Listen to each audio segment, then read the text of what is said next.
Shalom Israel, my brother Apollos to my left. Shalom, Ariya the Jew. Alright, we are the disciples of the mountains of Israel. Let me give a little clap for that. Give a little clap.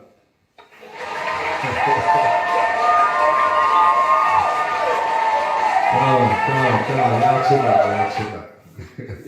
Yeah, we got a new button, man. Yeah, man, we back. You know, we trying to give y'all these righteous reactions, man, so y'all can understand what's going on in the earth today. Like we said before, man, it's a lot of craziness going on. As we see on these many different podcasts, a lot of people are trying to come up with the same solution, but they don't know where to go. We all of us having the same issue as far as families, as far as getting these women to act right, and as far as understanding that we have to serve God, which is the way to get the women to act right. So what we try to do is just get as many of these together so y'all can see we all having the same issue. All right, it's nothing different with you.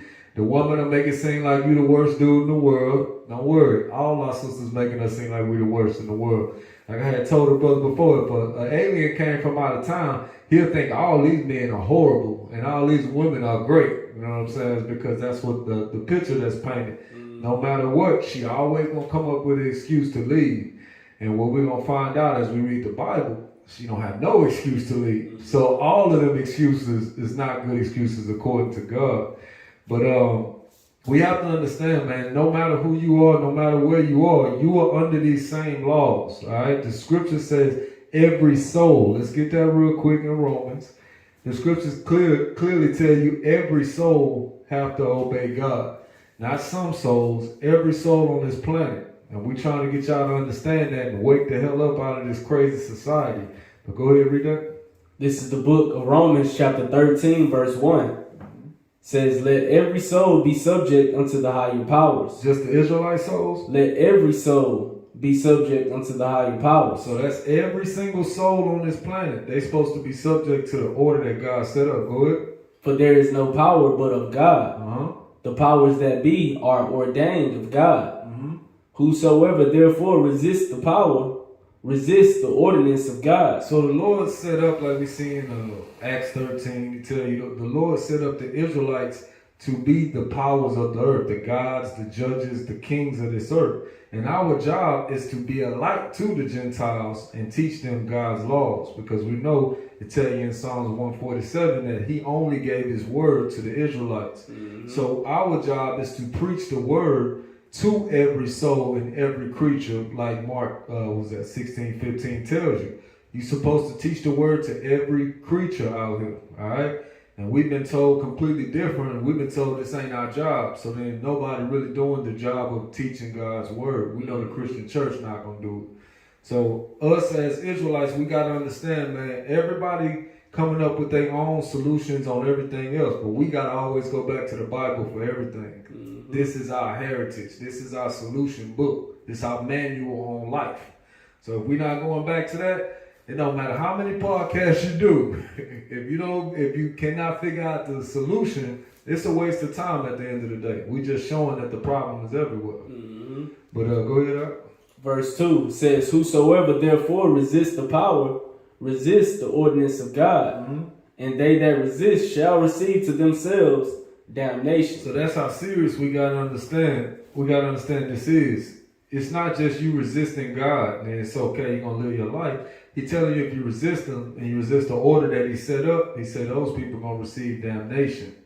We really got to understand that serious. At the end of the day, once you die and you go back home to the Father, you want it to be a good homecoming. You don't want to be one of them, oh, nah, you go that way. You part of them over there. You in the fire going through the torment like, what was that, Luke 16. So we're trying to get y'all to understand, man, God got rules on this planet. If you don't want to follow his rules, when he returns, he's going to put something on you behind, all right? And the only way you can fix your families is by going through the creator of families. If you don't want to go through him and the way he said a family's supposed to run, your family ain't going to last. And it don't matter who you is. Again, you got a soul in you. He's talking about you, all right? What you got? Matthew 5:17 through 19. Come on. Yeah, like the brother was saying, God got laws that we got to follow. Without following these laws, we out of his order. And without being in his order, it's going to be hell to pay. God. So the choice is really ours. We just out here letting you know what God say, what God expect. And then the choice is yours from there. That's right. It's the book of Matthew chapter 5 verse 17. Think not that I am come to destroy the law. He say, think what? Think not. Right, think not. Don't think that when Christ came to the earth, he came to destroy the laws that we see in the Bible. Come on. All right? Keep going. I am not come to destroy, but to fulfill. Right, he came to fulfill or complete everything that was written. Come on. All right, and it's still a lot more stuff that got to be fulfilled or completed. All right, but keep going. Verse 18. For verily I say unto you, till heaven and earth pass, one jot or one tittle shall in no wise pass from the law, till all be fulfilled. Till what? Till all be fulfilled. Right, so until everything is fulfilled, he says, as long as we see heaven above and we on earth, everything in the commandments we must do. All right? So don't get it twisted that we can just do away with his laws. To say that, again, is to say that somebody can run in your house, stick you up for everything you own, or somebody can take your wife and commit adultery with her. You know what I'm saying? And if you know that that's not okay, then you got to obey everything, not just the part that feel good to you. All right? That's the only way this thing going to work. If not, you're not being subject to the higher powers and the ordinances that God set up. But it's a good thing if you do, because there's going to be a reward for it. And if you don't, there's going to be a bad thing or a judgment for not doing it. Go ahead and give verse 19. Verse 19.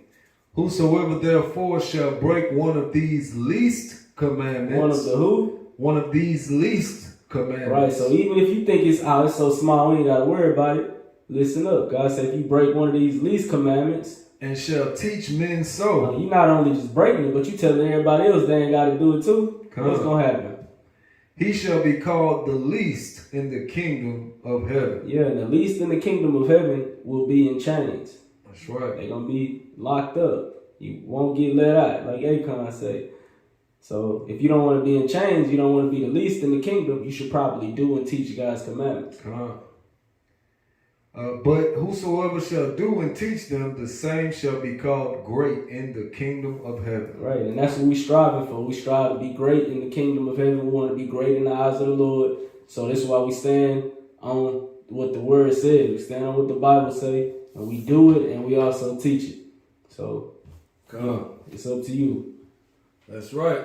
We just got to understand, man, it really is up to us. Like he said, choose you this day who you going to serve. But for me and my house, we're going to serve the Lord. Mm-hmm. Y'all got to choose the Lord, man. You got to stop choosing the world. I know it's fun to do all the things in the world, but just know it's more fun to do the righteous things. Because it's what you was made to do. The devil deceive you into fun and then leave you with a broken spirit and an empty heart. But the Lord, he ain't like that, man. He's going to give you righteousness. You're going to have real fun, real brotherhood, real families. Mm-hmm. You know, the things that they trying to tell you that you don't need on this side. You know what I mean? But yeah, we out here, like I said, we're trying to get you to understand how important it is to keep God's commandments and that your family will not survive without it. That's right. So let's jump right into it. Yeah, man. Before we do, y'all make sure y'all like the video, subscribe to the channel, share the video. We're trying to get this algorithm going. It's the only way we're going to be able to get it out to more people, so we need y'all help. Just remember, the angels are watching. And the only thing we're doing is showing you worldly examples, but giving you a godly or a biblical solution. So if you're trying to save a soul, help us save a soul. So we can be joining heaven. That's right. Yeah, we really don't want to tell you to like the video in the beginning, but again, you know, this algorithm thing, we got to work it. So if we're going to work it, we got to do it the way they do it, which is you got to like that mug when you come up in there. It just is what it is. All right, so let's get to it. Go ahead and read that real quick out.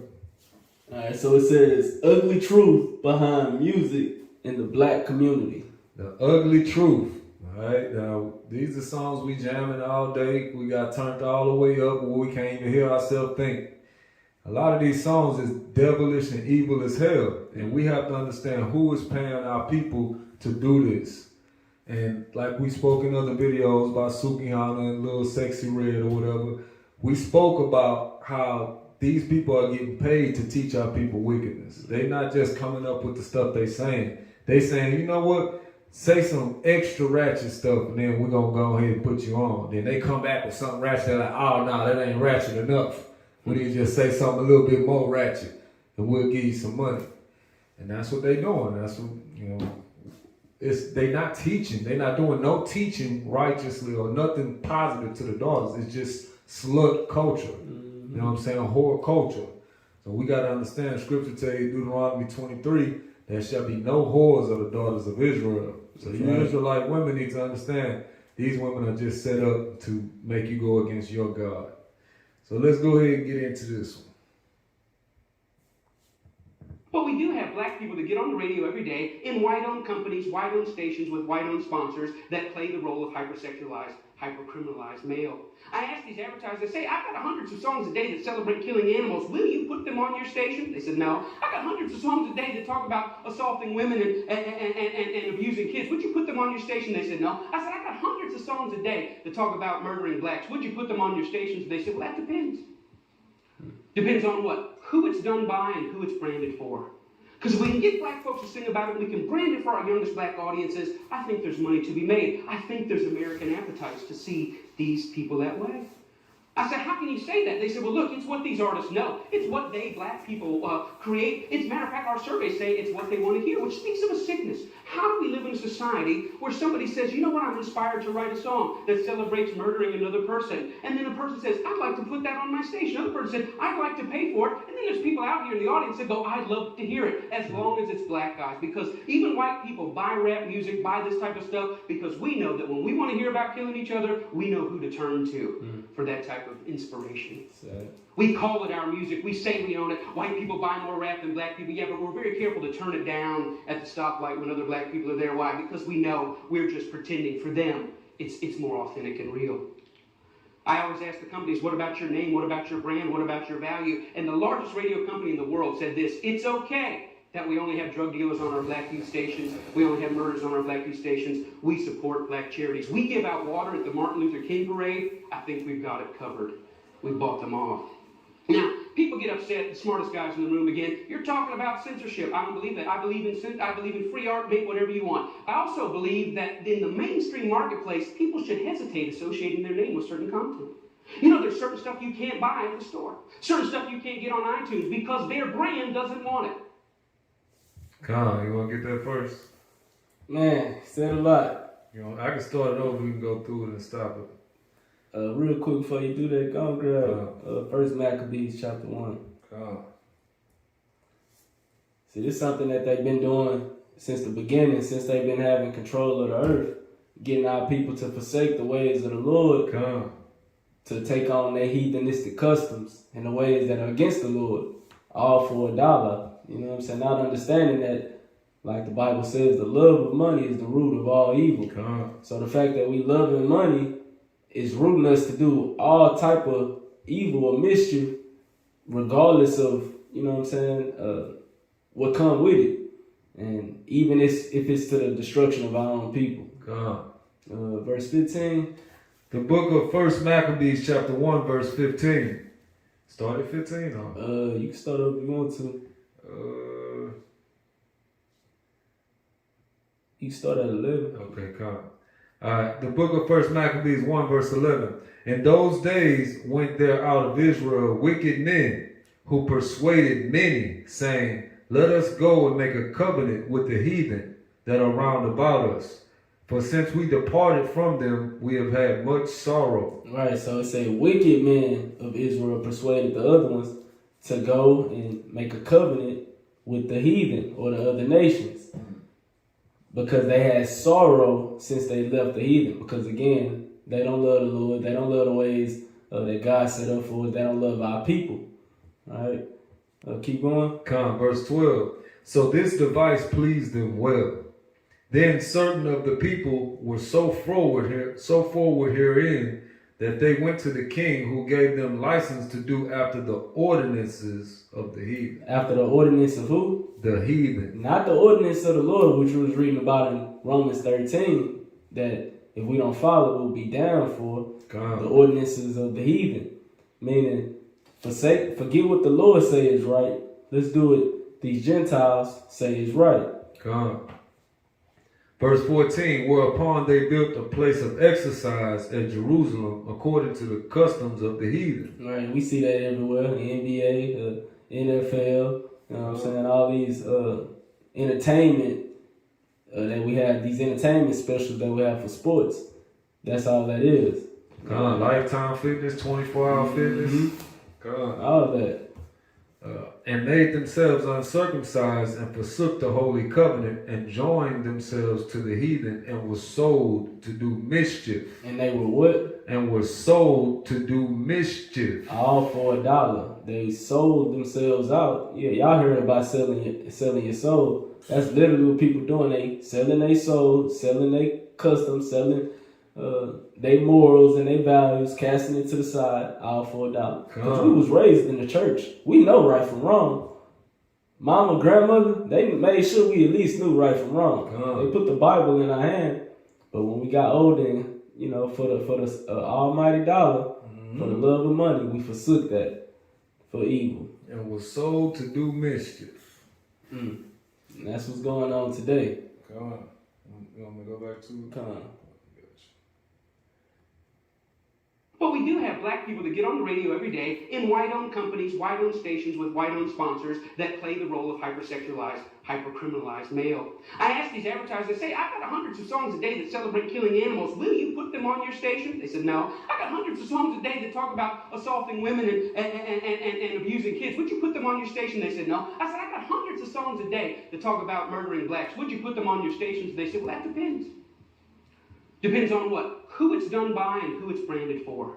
Because if we can get black folks to sing about it, we can brand it for our youngest black audiences, I think there's money to be made. I think there's American appetites to see these people that way. I said, how can you say? Yeah, so killing animals, nah, they ain't want to put it on there. You know what I'm saying? It's making about women and children, nah, let's not put it on there. But if it's about murdering so-called black people, the tribe of Judah, the children of Israel, yeah, let's do that. Let's keep them destroyed. And then let's put up somebody famous and make them rap or sing about it so the youngsters can look up to them because they already idolizing them, which they're not supposed to be doing. We should have no idols. But America makes idols for our people just to go out and do everything the Lord said not to do, which is not good for us. Could you get, what's that, John 6:63? These words are putting out spirits on our people. So we really got to be careful what we're watching. We got to be careful what we're listening to. And they understand this. They understand that words carry spirits. And anything that's not in the Holy Spirit or the Word of God is a demonic spirit. It ain't no in between. It's no, you know what I'm saying, 50-50. It's either it's holy or it's demonic. So we really got to be careful and got to be more mindful of the stuff that we're watching and seeing. Go ahead and get that. It's the book of John chapter 6 verse 63. It is the spirit that quickeneth. It's the spirit that quickens, or quickens mean to give life. So it's this Holy Spirit that gives us life. The flesh profiteth nothing. It's no good. The words that I speak unto you, they are spirit and they are life. Right, so Christ tells us here that the words that he speaks, or his words, is spirit and life. It's the Holy Spirit and his life. So if we forsaken the things that God say, which gives us the spirit and gives us life, but we taking on the things that the devil pushing, it's taking away our spirit, giving us a demonic spirit, and it's killing us. The ways of sin is death. The wages of sin is death. And that's all that's going on. Want me to get that? I got it. This is Proverbs chapter 7 verse 2. Keep my commandments and live. He say what? Keep my commandments and live. The only way we can live for real, spiritually, mentally, physically, and emotionally, live a good life, a healthy, happy life, is to keep God's commandments. And my law as the apple of thine eye. And keep the law is the most important thing. We shouldn't break God's laws for nothing. Not a piece of dollar, not for a person or nobody. It don't matter who it is or what it is. We should not break God's law. He should be the most important thing. Everything he said we should stand on. But they setting up people intentionally, giving them money, specifically in our community to destroy our people. And that's why the Lord say we're destroyed for a lack of knowledge. Because we don't have God's knowledge, we don't have his laws or his commandments, we forsaken them. We easily destroyed. And they keep us in sin this way. And as long as we're in sin, God not going to fight for us. Notice he was like, hold on, let me get that part right. To be made. I think there's a miracle. Because we can get black folks to sing about it, we can brand it for our youngest black audiences. I think there's money to be made. I think there's... Why the hell would they want to show that to kids? Killing folk? Why would they in their right mind try to market that or brand that to children? Obviously there's an agenda here. Right. And they won't allow it for nobody else, but they're gonna allow it for our people. But it's crazy. American appetites to see these people that way. I said, how can you say that? They said, well, look, it's what these artists know. It's what they, black people, create. It's matter of fact, how can you say that? They said, well, look, it's to be made. I think there's American appetites to see these people that way. I said, how can you say that? They said, well, look, it's what these artists know. It's what they, black people, create. It's matter of fact, our surveys say it's what they want to hear, which speaks of us. Our surveys say it's what they want to hear.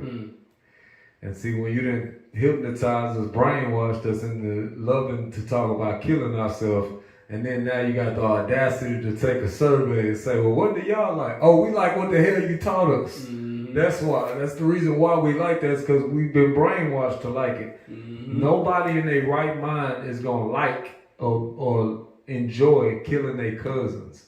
And that's what's going on. We literally killing our cousins, brothers and sisters, aunts, uncles, left and right, and it's because we've been taught that that's what's right. We've been taught that those are our enemies. Whole time, the enemy is the one teaching us to hate each other and to love them. How do we live in a society where somebody says, you know what, I'm inspired to write a song that celebrates murdering another person, and then a person says, I'd like to put that... No, we don't live in a society that accepts people doing that. Right. It's just us doing it. And that's just showing you the difference between us and everybody else. They have to knock Judah all the way to the bottom of the totem pole, man. Because Judah is the leader of Israel. So if Judah come up, the rest of Israel come up. If they keep Judah down, then they can keep Israel down, man. They know how it works. You know what I'm saying? They know how order works. We just don't know. On my station, another person said, I'd like to pay for it. And then there's people out here in the audience that go, I'd love to hear it, as long as it's black guys. Because even white people buy rap music, buy this type of stuff, because we know that when we want to hear about killing each other, we know who to turn to for that type of inspiration. We call it our music. We say we own it. White people buy more rap than black people. Yeah, but we're very careful to turn it down at the stoplight when other black people are there. Why? Because we know we're just pretending. For them, it's more authentic and real. I always ask the companies, what about your name? What about your brand? What about your value? And the largest radio company in the world said this: it's okay that we only have drug dealers on our black youth stations. We only have murders on our black youth stations. We support black charities. We give out water at the Martin Luther King parade. I think we've got it covered. We bought them off. Now, go ahead. It's okay to have the people that you set up and taught to destroy our neighborhoods. It's okay that you promoting them, as long as you bringing water to the neighborhood. Destroy the people, just give them some water. We did some good work, so don't worry about all the evil we did. They got some water. That's how they think. That's how low they think of us. But we supposed to be the children of God. Come on.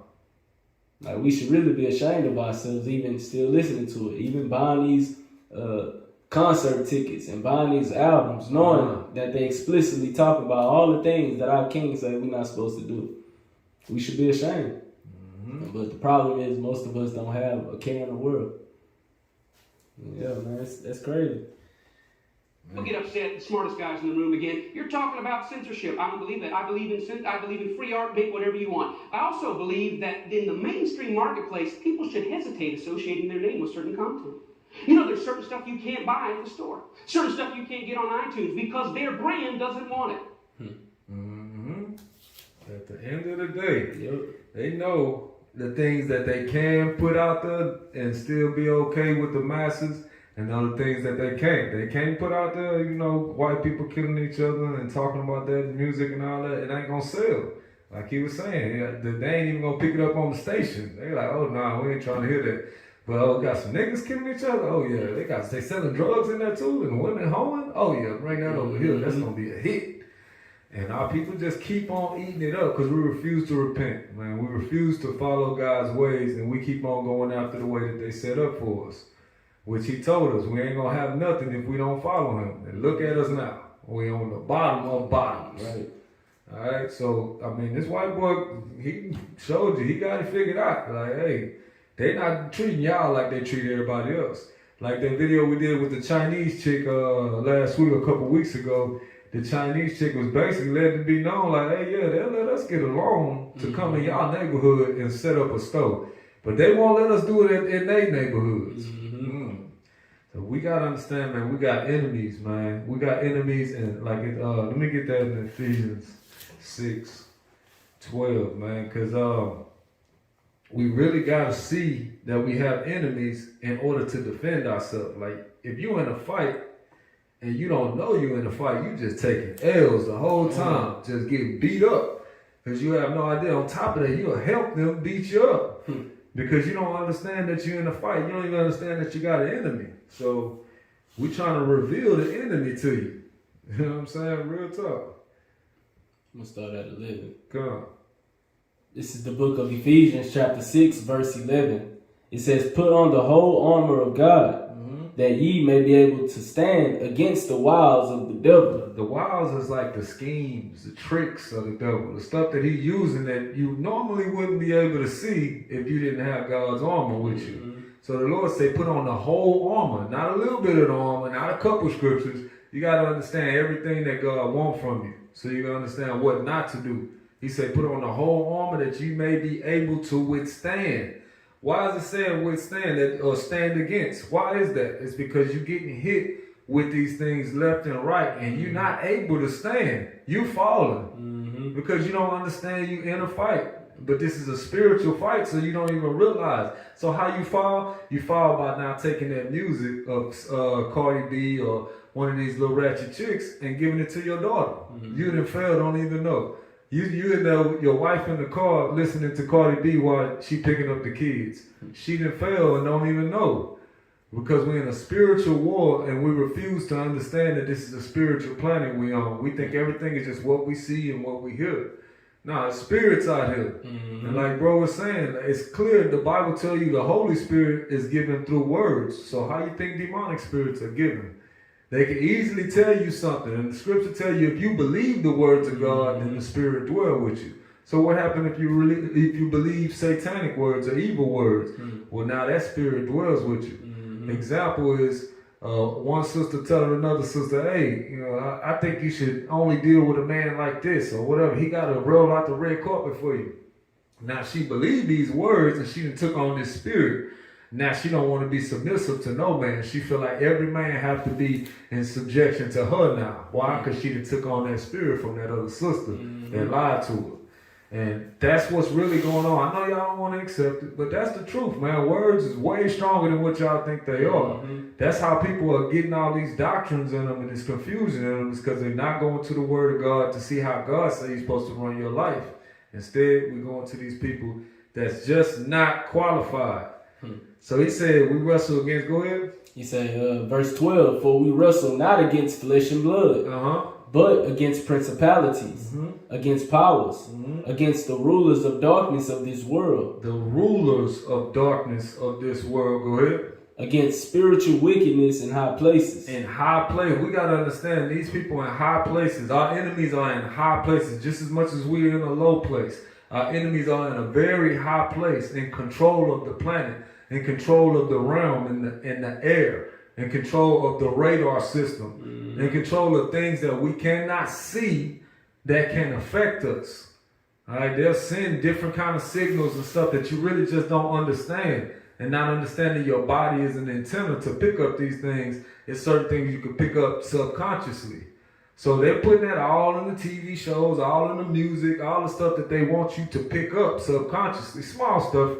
Now, this is on a small scale. You might see someone in the background of a restaurant or something doing some wickedness while you watching a show. You know what I'm saying? You might see a woman in the back arguing with her husband, or you might see some kids out of line or something like that. It subconsciously getting you used to seeing wickedness, like it's nothing. Or you might see them, eating some abomination or something. You know what I'm saying? It's little subtle things to continue to desensitize you to sin. And that's because our enemies are in a very high place, man. It's not small things. It's not small stuff that they shoot at us. That's why we have to have the armor of God. Because if we know the Bible say, oh yeah, we can't eat pork, shrimp, lobster, crab. Okay, so then when they open up the restaurant, they got the pork, shrimp, lobster, and crab, and then they putting it up there, making it seem like it's prestigious. Fine dining. Right, fine dining, right? Like we making it seem like it's that. When they do that, we'll have the armor to know. Oh, okay, yeah, that's just the wicked. They're trying to lure us into sin. But if you don't have the armor of God, meaning His commandments on you, you're gonna fall to that, and that's what we mean by you falling. So by you having the armor, so you would be able to stand against the things that the devil is shooting at you. That's right. It's tough, but that's the reason again why we push the word of God so much, because that is our only solution, and we under attack every single day. We don't even know it. Real tough. Can I get you finished with that? Come on. Let me get Proverbs 4 and 18 and 19. Like the brother was saying, sometimes we can be falling and not know it. But once you know right from wrong, once you accept these words of truth, then there is a way to know when you're falling, when you're stumbling. But without taking this armor, without taking the words of God, you don't have that. And the brother always make an analogy about walking in your garage and you got a whole bunch of stuff in your garage. If you don't turn that light on, you just get to walking in there, you might trip over something and fall. It's the same thing spiritually. If you don't turn the light on, which is God's commandments, if you don't know to have a light to flash it, to see where you're going to fall every time, and the devil know that. So in order to do that, we have to equip ourselves with this word. That way we can be ready and we can fight against it. Which verse? 18 and 19. The book of Proverbs chapter 4 verse 18. But the path of the just is as the shining light that shineth more and more unto the perfect day. Right, the path of the just is as a shining light, because they got the commandments. The just is keeping the commandments. So that's the flashlight when you walk in the garage. You got the light or the flashlight, now you can see. And it just get more bright and more bright every time you study, every time you apply it, every time you seeking it. Verse 19. The way of the wicked is as darkness. And this is the rulers of darkness that's in this high place. They have the way of the wicked. They are the rulers of darkness. And this is why their way is as darkness, because that's all they have. They don't have the light. They don't have God's righteousness, His truth. They know not what they stumble. And when we fall privy to it, believing what they say, even though it's against what the Lord said, like the brother was saying, you're taking on this demonic spirit, you stumbling every time. So in order to stop yourself from stumbling and to be able to stand, you got to take on this light. Brothers, we got to wash our households with this word so that they can have the light. Other than that, we don't stand a chance. That's right. Let's go back to it. Yeah, y'all comment though. Let us know what y'all think. Let us know, you know what I'm saying, if you see what we see, or if you disagree, comment, let us know. Let's talk about it. And again, make sure y'all hit that like button for us. We're going to get to the next one.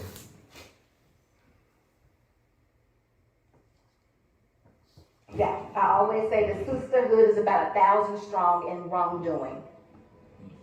That's all it is. They never hold each other accountable. Actually, the worse they are, the more funny they think it is. They hit the lick and drop it like it's hot at 52. And nothing about it is good. And that's part of the problem. Because most of the things that y'all encounter, these ladies have not experienced it. It's coming from the ones that are older, your grandma, your auntie, it's coming from them. They're putting this mindset or influencing these young ladies to think that men are no good. And all they're good for is this. This is not, most of it, they have not experienced themselves. The red flag to look for is social media.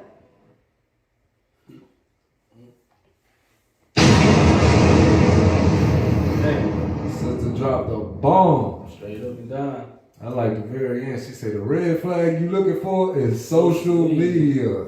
I hope you brothers caught that part, man. More than anything she said, that is the super red flag. Mm-hmm. If you ain't got control over that social media, she might not need to have it, brothers, because them things is not good for them. Straight up. All right, we're going to play it again and hit the main points. Yeah, I always say the sisterhood is about 1,000 strong in wrongdoing. That's all. Stop right there. 1,000 strong. You got it? Go ahead. Okay, come. 1,000 strong, 1,000% strong in wrongdoing. Mm-hmm. Our sisters love to cheer on each other in sin, man. And it's sad to watch sometimes. It's sad that our sisters love it so much to where they don't even care if another sister's destroying their family. She's like, girl, you better get yours, girl. He can't keep up with you. He can't this. He can't this. Look, the truth be told, you're in the midst of full-blown sin. Mm-hmm. The second you stop obeying your husband, it ain't no he can't. Your ass is the one that can't. Mm-hmm. Truth be told. But y'all don't want to hear that. Y'all just want to hear anything that makes y'all free and makes y'all more of an American woman instead of a biblical woman, which is a servant, which is obedient in everything to their husbands. Mm-hmm. But she said 1,000 strong in wrongdoings. Y'all real cool with that, man. That's the problem with us today. Cocaine is a hell of a drug. Let me get 1 Timothy 4 real quick. Come on. That's all that's being pushed is lies. But 1 Timothy 4. yeah, 1 Timothy 4, verse 1. Yeah, this is prophesied. This is prophesied. This is the book of 1 Timothy chapter 4, verse 1. Now the Spirit speaketh expressly that in the latter times some shall depart from the faith. Yeah, and if y'all was wondering, yeah, we're in a lot of times right now. We're definitely in those times. Giving heed to seducing spirits. What kind of spirits? Seducing spirits. Right, every time you listen to these women who telling you to leave your husband or girl, you deserve this or that, you deserve that. 9 times out of 10, they don't have it. God. You know what I'm saying? They wish they had it. And I always tell people, you got to be careful of the advice you take. Because if you take somebody's advice, you're going to take their lifestyle. Most of these women out here that's giving this type of advice, they single, they bitter, they lonely. And sisters, if y'all keep listening to this type of stuff, not listening to your man, that's what you're going to end up. You're going to end up being single, bitter, and lonely, listening to these seducing spirits. And what? And doctrines of devils. Because the doctrine of God is not telling you to leave your man. The doctrine of God telling you to obey your man. God. Verse 2. Verse 2, speaking lies and hypocrisy. Speaking lies and hypocrisy. They lying to you and they being hypocrites all at the same time. Because they know they don't want to be alone. They know they don't want to be single. They know they wish they had a man. Mm-hmm. But all to keep the lie going, they going to tell you all the wrong things. Because a lot of sisters really don't be having love for each other. Y'all really be jealous and envious, especially the older sisters. They're really jealous and envious of the younger sisters. God. So they ain't doing nothing but trying to destroy you. And they not going to tell you the truth. So, verse, you can go ahead and finish that out. God. Having their conscience seared with a hot iron. Right, ain't nothing you can do to change their mind. It's seared to do the wrong thing. You know what I'm saying? So sisters, y'all be careful.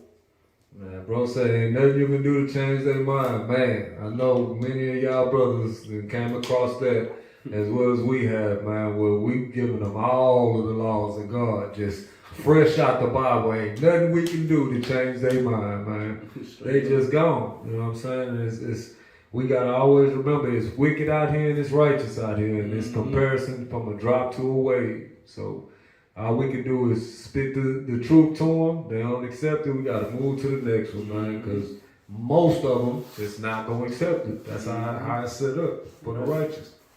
If they don't submit to God, brothers, ain't no way they gonna submit to you, man. Impossible. Impossible. Run, man. Definitely not in all things, like he said. Right. You know, you might get somebody to submit for 30 minutes because you got $1 billion. Mm-hmm. But after that, you know, she's strong and independent. All right, finish this one up. Yeah, I always say the sisterhood is about 1,000 strong in wrongdoing. That's all it is. They never hold each other accountable. Actually, the worse they are, the more funny they think it is. Oh, that's the one right there. The worse they are, the more funny. I can't count how many times I've seen a sister be saying something just completely off the wall. You know what I'm saying? And you got a bunch of sisters just right there in the comment section laughing it up, having a good time, like she just said some righteousness. You know, they like that. They like to call a man a pussy. You know what I'm saying? I was telling my wife this the other day, like, how you gonna call a man this and you have one? Like, you actually are this, right? But you gonna call another man? Then you have the girls in the comment section, yeah, girl, he just weak and it. At the end of the day, man, all these men that y'all calling pussies will knock your ass out, right? The only thing that's protecting you is the government at the end of the day. And we're going to show you about your government when we get to the end of this here, because we got something for them too. The ones y'all think is so lovely and so nice to women, we're going to show you how they really is. You got something else on that? Get Ecclesiastes 10 and 5. Yeah, the scriptures tell us that foolishness is set at an all-time high. Foolishness is what everybody runs to. And that's Ecclesiastes. And that's what's going on. It say folly is set at great dignity. You know what I'm saying? So if it ain't foolishness, y'all don't want to hear it. Because if it ain't foolishness, it's something wise. But it's like our people hate what's right. They hate wisdom. They hate understanding. And everybody just cool with being a fool. So, you know what I'm saying? Go ahead and get that one out. Ecclesiastes chapter 10, verse 5. There is an evil which I have seen under the sun, as an error which proceeded from the ruler. Right. And this is an error. This is not how it's supposed to be. And the rulers, of course, the rulers of darkness of this world, like the brother brought out earlier, the government that we trust in so much, because they're the ones that setting it up like this. It's definitely not the way of the Lord. Folly is set at verse 6. Folly is set in great dignity, and the rich sit in low place. Right, the rich sit in low place. The rich being the children of God. We're in a low place right now because of all this folly, because of all this foolishness, because nobody cares about what God say. Nobody cares about how we're supposed to be treated. And the more women listen to these type of lies, the more foolishness that they getting pumped up with, the more proud they become. And once they can't listen to the Lord, man, there ain't nothing else we can do. This just is what it is. You know, it clearly tell you here that this is coming from the ruler of this place. That's why sin is set at great dignity. It's being put on a pedestal. Everybody exalting sin like it's the greatest thing. The whole time, man, it's just, you know, they setting you up. They got you in the trick bag, man. We trying to reveal it to you, but you got to put on your Bible glasses for you to see it. You know what I'm saying? That was it on that? That was it. Yeah, I always say the sisterhood is about 1,000 strong in wrongdoing. That's all it is. They never hold each other accountable. Actually, the worse they are, the more funny they think it is. They hit the lick and drop it like it's hot at 52. And none about nothing. You know, it's that. They dropping it like it's hot at 52. All right, and what she's saying is publicly. All right, they all out in the public, you know, making sure that y'all see they behind with stuff they got on, and all in the club dancing, shaking they behind everywhere. At 50, yeah, 50, even at 60. All right, we got sisters out here that's happy that they able to compete with younger sisters while they older. Where's your man at though? How is you even competing with them if you were such a good woman? You should be locked up away with a man living happily ever after with your grandkids. Yep. Nah, you want to be a part of the twerk team, huh? Nah, that ain't gonna work out well for you. But let me keep going on. Yes. It's good, and that's part of the problem. Because most of the things that y'all encounter, these ladies have not experienced it. It's coming from the ones that are older, your grandma, your auntie, it's coming from them. They're putting this mindset or influencing these young ladies to think that men are no good. And all they're good for is this. This is not, most of it, they have not experienced. They influencing you to think that he's no good. Let me give you an example. If he ain't got 6 figures, he ain't good enough. If he ain't 8 feet tall, he ain't good enough. This is stuff that they convincing you, which has nothing to do with God or serving God. So now we done completely took looking for godly men out of the equation. They telling you that this is what a good man is. This is the type of man you need to be looking for. While they didn't already threw their whole family to the side.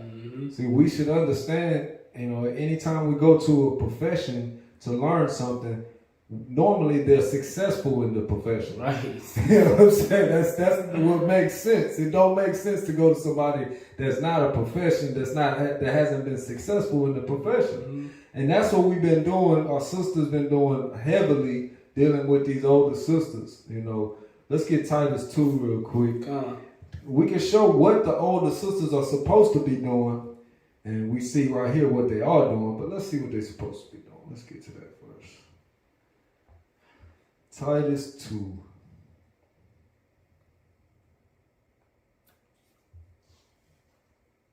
Instead of being on the twerk team, you can start at 3. This is the book of Titus, chapter 2, verse 3. It says, the aged women likewise, that they be in behavior as becomes holiness. So this is what the older women supposed to be. They're supposed to be acting holy. What is behavior as holiness? Let's get that real quick. 1 Peter. Just to make sure, because they like, well, I think how I act is holy. Well, let's see what the Bible says. Because, everybody want to come with their own opinion. Again, this is called righteous reactions. All right? We're giving you the biblical opinion. This is the book of 1 Peter chapter 3, verse 5. It says, for after this manner in the old time, the holy women also. What kind of women? The holy women also, who trusted in God, adorned themselves, being in subjection unto their own husbands. So it's telling you, if you trust in God, you're going to obey your husband. That's just a side note. It's not, I got to trust him. No, he said if you trust God, you're going to obey your husband. So stop with the foolishness on that. Let's go back to the other one. Titus 2 and 3. One more again. It says, the aged women likewise, that they be in behavior as becomes holy, not false accusers, not giving too much wine, teachers of good things. Teachers of what? Good things. We know what's good is to keep the commandments. Proverbs 4. He tell you teachers of good things. Go ahead. That they may teach the young women to be sober, to love their husbands, to love their children. So the thing is, sisters, y'all have to understand, y'all have to be taught how to love your husbands. Y'all have to be taught how to love your children. Because this world not teaching you how to do it. They teaching you that leaving the child father is showing love to the child. Oh, I put my child first over everything. Except you won't let them have their daddy. That is the worst thing you could do to a child. Yet you want to say you put the child first. We see through that because of God's laws. In the world, they're like, oh, no, she must know what's best. She must know he ain't good enough to be around the child because she know better. She got the woman intuition. She know better. So if she took him away, then obviously he don't need to be there. This is the type of place we in. Well, no matter what, the woman is always right. Truth be told, the man is always right in his household. It just is what it is. Go ahead. That they may teach the young women to be sober, to love their husbands, to love their children, to be discreet, chaste, keepers at home. To be what? Keepers at home. See, that means you can't be in the streets right there. So this is what the older women's supposed to be teaching the younger women is that you not supposed to be in these streets. All right, this is part of it. Keepers at home. Go ahead. Good. What? Good. Good, not evil. Not putting devil horns on your damn pictures. All right, that's evil as hell, man. I don't know where y'all get off thinking that that's popular and cool. You just showing the damn devil on you. Real talk. Come on now, dog. Come on, man. Go ahead. That they obedient to their own husband. Verse 5, one more again. It says to be discreet, chaste, keepers at home, good, obedient to their own husband. This is what the older women's supposed to be teaching. Not, it ain't no good men out here. He's telling you, the man that you got, you need to be obedient to him. Go ahead.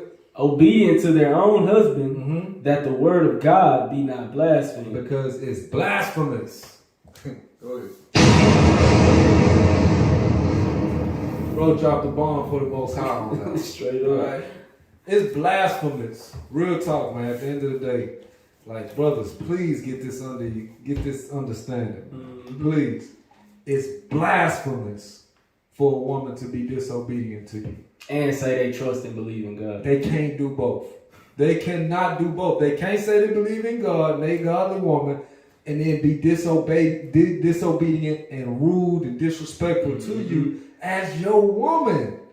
This is not okay with God. You might have let it be okay in your house by now. Right. But God's still not cool with it. All the days of his life, forever, he never cool with a woman ruling over a man. Mm-hmm. Because he tell you that a woman not, let's get that real quick. Let's get that, because a lot of sisters might be like, well, you know, our situation, just the way we do it, this how we do it, you know, and it worked for us. So who are you to come in our household to, well, God got an order for your house. Mm-hmm. You're not going to run it how you want to run it. Go ahead. This is the book of 1 Timothy. Let me get it real quick up at 1 Timothy. Come on. You want me to get 11 first? Where you was at? I was going to just jump to 12. Go to 11 real quick. This is the book of 1 Timothy, chapter 2, verse 11. Let the woman learn in silence. Let the woman what? Learn in silence What? with all subjection. That means it's impossible for you to be arguing back. It's kind of impossible if you're silent. You know what I mean? Like, we got to keep it real. It's impossible for you to be arguing back with this man, your Lord, your master, if you're silent. But again, we looked at it, you know, God wrong. He was tripping when he wrote this, huh? Keep going. With all subjection. With what? All subjection. That means all submissiveness, all obedience. Go ahead. But I suffer not a woman to teach. The Lord said he do not allow women to teach. Go ahead. Nor to usurp authority over the man. Nor to what? Usurp authority over the man. So, sisters, y'all have to understand, God doesn't allow this. You trying to run your man, God don't allow that. He don't like that. So you know, he does not like you running your house. He like you being obedient to your husband. The thing that you've been taught to hate so much, God actually wants you to do that. And that's the reason why this place so evil, because every day they training you that you're not supposed to do this. And then when we show it to you, we the devil, we evil. We just showing you what God say. That's it. And they ain't showed you nothing about God in the church that you're in, because if so, you would understand how marriage goes. You would understand that Christ and the Father is an image of marriage. You would understand that Christ and the church is an image of marriage. You would understand the Father and the Son is the image of marriage. It's the same thing across the board, a servant and master relationship. That's right. All right, it is what it is. We can't soften it up for y'all, man. We just can't. We're not allowed. All right, that was it on that? Let me go and finish that whole chapter. It says, but to be in silence. For Adam was first formed, then Eve. So you're supposed to be in silence because Adam was first formed, and then Eve was formed after that to be his helper. That's why you're supposed to be in silence, because you're not the one in charge. You was the one that was created to help the one in charge. All right, go ahead. And Adam was not deceived, but the woman being deceived was in the transgression. He's telling you who was deceived by the serpent in the garden. All right, he said that the woman was deceived and she was in sin. Go ahead. Notwithstanding, she shall be saved in childbearing. She shall what? Be saved in childbearing. He's telling you women, you talking about you don't need a man. Well, the Lord said you're going to be saved in childbearing and bearing these children for these men. So if you feel like, oh, nah, I don't want to do that, I'm good, I don't want to be under a man, well, this word saved right here can't apply to you. You got to put yourself in a position where you can be useful to the men of God. That's right. Because that's what you was created for. Much as you don't want to believe it, that's what you was created for. Every woman in this Bible was attached to a man. One way or another. Whether her husband died or whatever, she was attached to the men of the church, or she was just attached to one of the uncles or the brothers of the family when that happened. Every woman was attached to a man. And the reason being is because you can't protect yourself. You have to have a man over you. And you always talk about protect black women and all this. Well, God set up the protection for you and y'all running from it. Because y'all been told it's all good. Truth be told, man, we got to come back to the ways of God, or a lot of our sisters going to stay unprotected. All right, let's get back to it. Yeah, I always say the sisterhood is about 1,000, because most of the things that y'all encounter, these ladies have not experienced it. It's coming from the ones that are older, your grandma, your auntie, it's coming from them. They're putting this mindset or influencing these young ladies to think that men are no good. And all they're good for is this. This is not, most of it, they have not experienced themselves. The red flag to look for is social media. There you go again. Gotta have control over that, brothers. Real talk. Go ahead, you gonna say Yeah, that? man. Sisters, y'all gotta stop letting these older women take y'all salvation away, because that's all they doing. If they not telling you, like the Bible say, how to love your husband, how to love your children, and to be obedient to your husband, then they're blasphemous. They're big liars to the word of God, especially when they claim to be holy and claim to have faith in God. If they not telling you to do that, they doing what the devil telling them to do. You know what I'm saying? And you just gotta be able to discern right from wrong. And trust me, every word of God is right. That's right. Let's get that real quick. Psalm 19. Because they'll think that God was tripping at this point. Well, let's see what he said about every word he said. Psalm 19. What that said?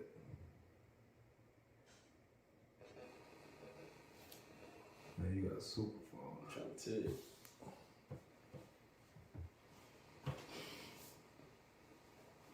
Superpower. This is the book of Psalms, chapter 19. I'm starting at verse 7. It says, the law of the Lord is perfect. The law of the Lord is what? Perfect. It's perfect, man. There ain't no mistakes in here. Drop the mic right there. Straight up. That's it. We can go to the house. The laws of God is perfect, man. It ain't no changing it. His law gonna stand forever.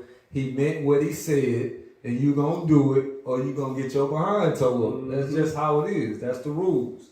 Go ahead. Converting the soul. Doing what? Converting the soul. So your soul can't be converted to the ways he said if you're not keeping his laws. Go ahead. The testimony of the Lord is sure, making wise the simple. That's how you get wise. You can be simple as hell. You start keeping God's commandments, you start getting some wisdom, man. Go ahead. The statutes of the Lord are right, rejoicing the heart. So he said God's commandments are right. That means if you think differently, you wrong. It don't matter what commandment in here we talking about. If you think differently, you wrong. Because he told you what he expect of you. And he said his way is not the same as your way. His way is higher. So you ain't going to understand everything. But guess what? That's where your faith come in. And that's where you displaying that you serious about him. But look, I don't really understand. This kind of sound a little too much. But I'm going to go and do it because it's what he said do. Because my Lord know better than me. Same way with you sisters. Y'all have to understand. Your Lord knows better than you. And I know y'all think that y'all have the same brain, but y'all just don't. One is better at solving problems. You best believe that. And that's why you're supposed to come to the man with your problems, and he's supposed to fix them for you. Go ahead. It says, the statutes of the Lord are right, rejoicing the heart. The commandment of the Lord, it says, the commandment of the Lord is pure. It's what? It's pure. It's doing what? Enlightening the eyes. So he tell you it's pure. There's nothing unclean about this here. It's pure. This is something that's going to help us. This is something that's going to enlighten our eyes and enlighten the eyes of the people that we give the word to. That's right. So yeah, God is right in everything. His word is pure. It might seem it's unclean to you, sisters, because you feel like you deserve this and you deserve that. Truth be told, you deserve what your man give you because you are his servant. And if you do right, you do good, he gonna give you more. That's why I tell you in Proverbs 31, say, give her of the fruit of her hands. What does that mean? Let's get that real quick. Proverbs 31. Because y'all don't understand, somebody is in control of your stuff. You don't just have stuff. Somebody in control of that. Well, he called your Lord, sister. 31. Oh, there you go. Come on. Start at 30. Come on. It says, this is Proverbs chapter 31, verse 30. It says, favor is deceitful and beauty is vain. You can have all the beauty in the world, especially today, man. A beautiful woman is out of there most of the times, man. It just is what it is. Too many niggas in the inbox, got a head blown all the way to the sky. she can't even focus on nobody, on one dude, because there's so many men offering her stuff. So he's telling you, beauty is vain, man. Go ahead. But a woman that fears the Lord, she shall be praised. That's the only way you're going to get real praise, is if you fearing God and you display that by keeping His commandments. Go ahead. Give her the fruit of her hands. Give her what? Give her the fruit of her hands. Give her of the fruit of her hands. So the things that she's doing, then you can give her from that. Give of her, or give the things to her from that. Right. If she's not doing no work, you're not supposed to be giving her. You're not supposed to be, oh, okay, we're going to go ahead and get your nails done. We're going to get your hair done. We're going to do all this. But she ain't even cleaning up around the house. She ain't doing nothing you tell her.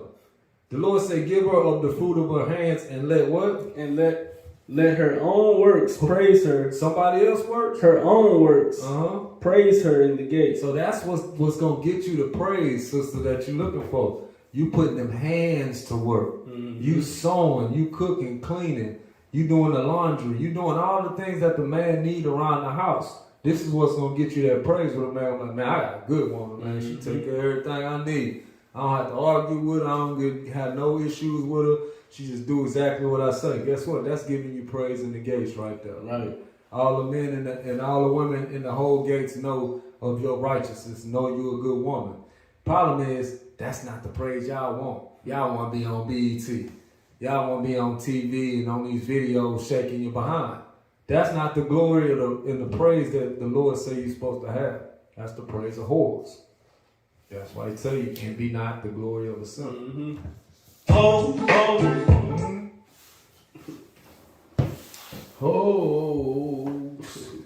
that is, man. Let's get back to it. We're gonna go to the next one on that.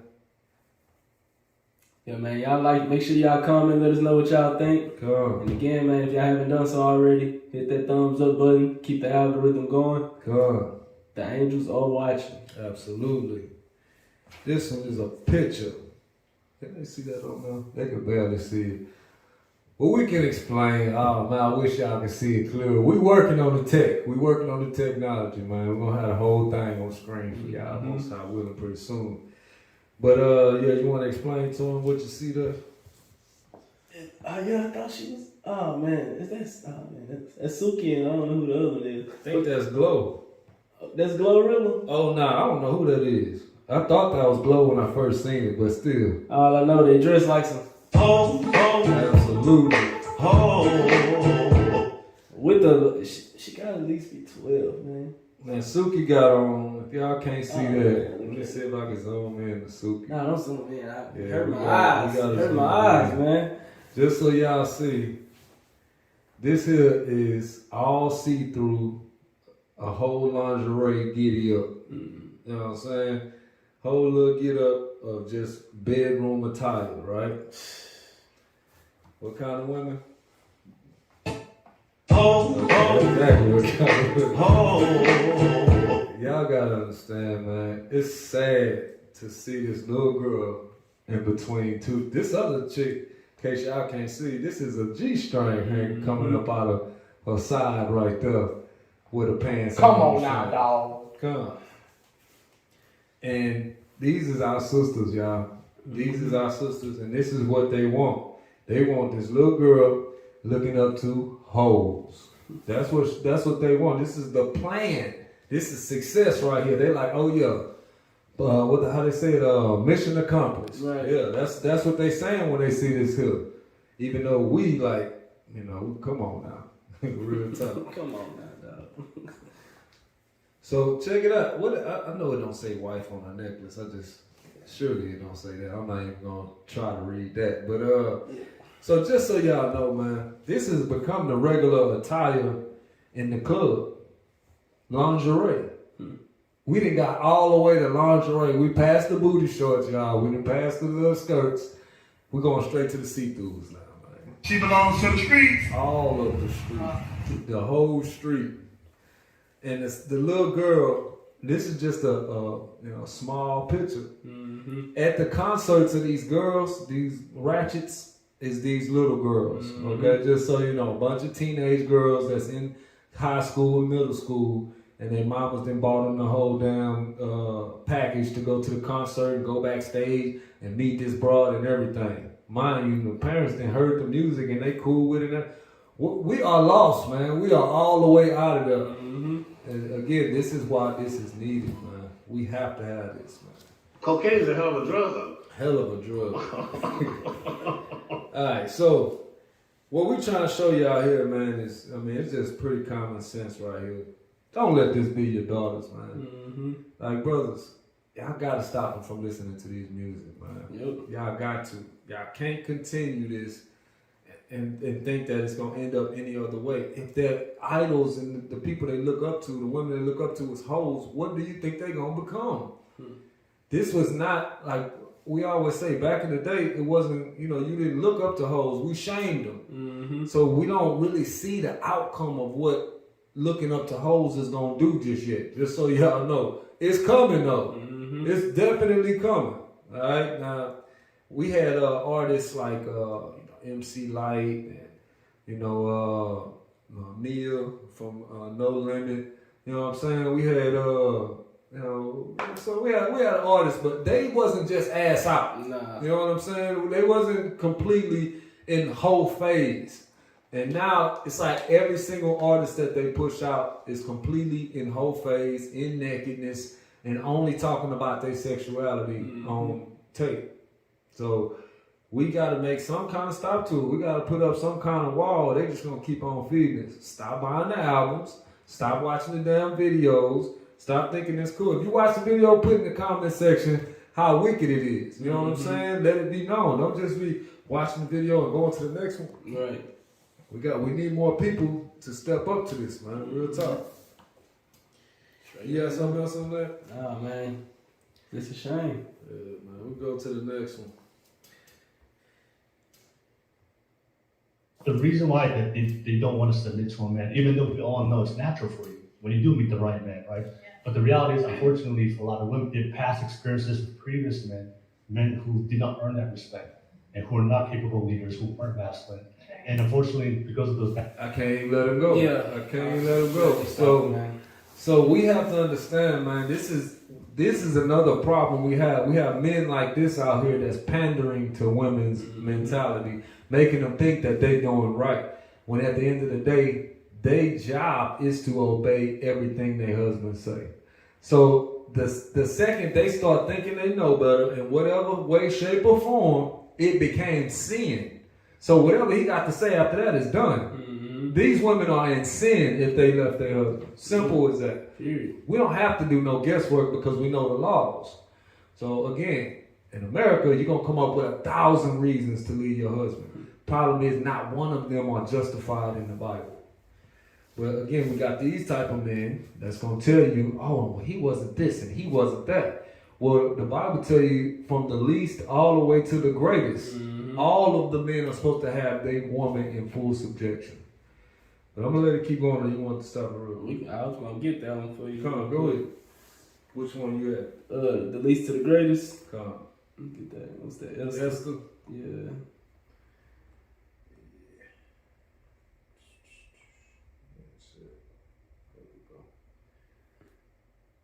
Is it 2 or 1? I thought it was 2, maybe 1 though.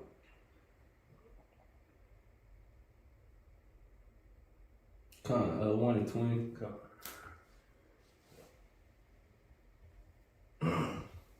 This is the book of Esther, chapter 1, verse 20. It says, "And when the king's decree, which he shall make, shall be published throughout all his empire, for it is great, all the wives shall give to their husbands honor, both to great and small." Only 6-figure niggas. Both to great and small. Only NBA, NFL players. Both to great and small. See, we in this society is like all these conditions are being put on a man to be able to keep his family. Mm-hmm. This is not found in the Bible. Every man was able to have a family. It was nothing because he went and bought the woman from her father, and the father told her, "You better not embarrass me. You better do everything he say, and he better not bring you back over here talking about you was disobedient to him." Mm-hmm. All right, so we had the family backing it. Today, the family like, You better not have no man that's trying to tell you what to do. The family is protecting her freedom. That's the difference in back then and today. Back then, we had the backing of the family. So the woman didn't have nowhere to go to where she could say, well, he was doing this, he was doing that. The father's like, girl, if you don't go back, I'm going to whoop your ass. Mm-hmm. Right? That's how it worked. And, man, I can't wait till we get back to those days. But it said both great and small. So sisters, all your list full of requirements, you can go and chop that up, throw that out the window and just write one. Man of God. A man that fear God and keep his commandments. That's right. Because that's what you need for your salvation. And yes, you need that for your salvation or you will not be saved.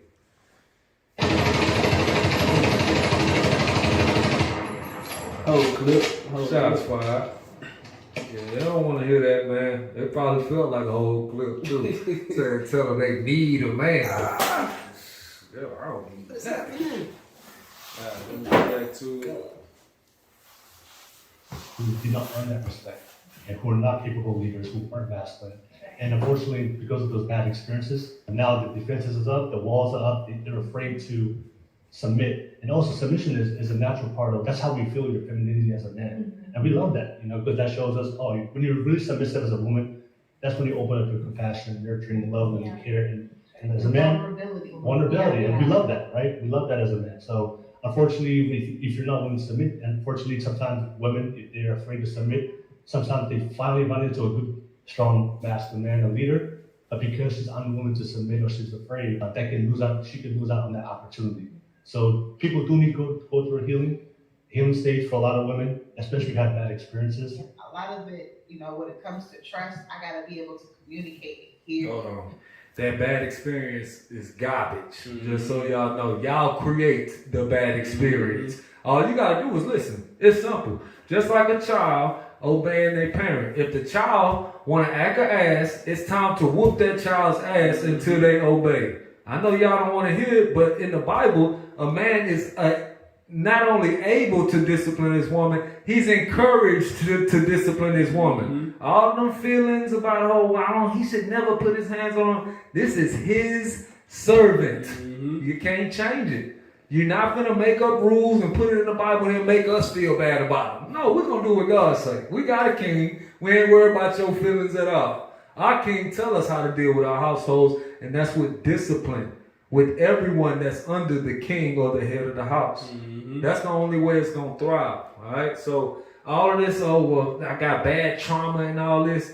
You sisters have to understand you are the trauma. You are the one creating the drama and the issues in the house. Your job is to obey everything. I don't give a damn what he said. I don't give a damn what he did. Your job was to obey him because you're not his judge. He didn't put no wiggle room in there to say, you know what, sisters, if you think he's doing something wicked, then you ain't got to obey him. If you think the commandment he just gave you was wicked, you ain't got to obey him. Our sisters love to try to lean on the most craziest scenario possible. What if he tell you to go jump out a plane? These are the things y'all try to throw out there to try to make other ones be like, you know what, see, these men not really, they shouldn't have a woman fully submit because they don't know what to do with a woman that's in full submission. I done heard all of the most craziest things doing this marriage counseling throughout the years. But the truth be told, we're going to follow God's word over everything. And he said you're supposed to obey every single thing your man says. Mm-hmm. So therefore, you can't make up these super scenarios, these odd scenarios to be like, this is the reason right here we can't obey a man. This right here, because if we did this, then all of us would be doing dumb shit like this. Right. That is not what's going on, man. We got to keep it real at the end of the day.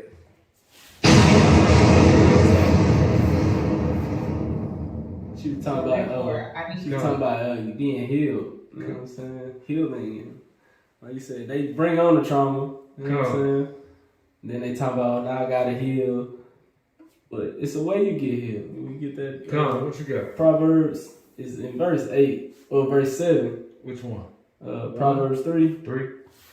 Proverbs 3. Yes. We start at 5 though. Come. This the way you get healed. Absolutely. And we already read. Go ahead. The book of Proverbs, chapter 3, verse 5. Trust in the Lord with all thine heart, and lean not unto thine own understanding. And this is how you get healed. You trust in the Lord with all your heart. You do that by once you get you a man of God, you obey that man the same way you would do the Lord. And that's how you show the Lord you trust him. So trust in the Lord with all your heart and lean not to your own understanding. Verse 6, in all thy ways acknowledge him. In all your ways, you're supposed to acknowledge your man. You're supposed to make sure it's okay with him. You don't just go and do what you want to do. That's right. You go ask permission. Keep going. And he shall direct thy paths. And your man, your Lord, is going to direct your path. He's going to tell you if it's okay to go there or not to go there. I need you to do this, do that. Verse 7, be not wise in thine own eyes. Fear the Lord and depart from evil. Right, and that's the problem. They wise in their own eyes. They don't got the wisdom that comes from the Lord. They got the wisdom that's coming from the world. So they wise in their own eyes.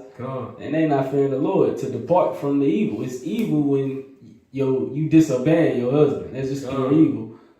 But y'all talking about being healed from your trauma. First of all, obey him. And you know what I'm saying? It'll come. Go ahead and get verse 8. Verse 8. It shall be health to thy navel and marrow to thy bones. Right, and if you're not willing to trust the Lord and obey him and submit to your man like he tell you to do, you're not going to be healed. You're just running this cycle on this hamster wheel, saying stuff that sound good, but you're not following the solution. Real talk, man. Real talk. Cause this dude trying to really give y'all a way out, man. The Lord just don't give y'all that way out. And I know we seem like the bad guys by telling you this, but let me get one more real quick. I'm sure y'all done heard it. It's gonna get Ephesians 5:22. Cause we can't misunderstand the word, man. This is the book of Ephesians, chapter 5, verse 22. It says, wives, submit yourselves unto your own husbands. So he's telling you to submit. Like this dude was telling them, submission, all that. But the problem is everybody got their own version of how they going to submit. Everybody got their own levels. Like, you know what, that's too much. I can submit, but not that much. I can't do that much. I can't give them all what I got. I can't let them have full control over me. This is the type of stuff we hear. The Lord said we're supposed to submit, or the woman's supposed to submit as unto who? As unto the Lord. As unto the Lord. This is the level of submission that's required. You gonna say something? This is the level of submission that is required for you sisters. Y'all have to get it. This is not us. This is not the Bible that we wrote. Okay, just so you know, this is in y'all Bible. This is what the man that you praying to expects you to do. So when you pray to him, let's get that real quick. Proverbs 13.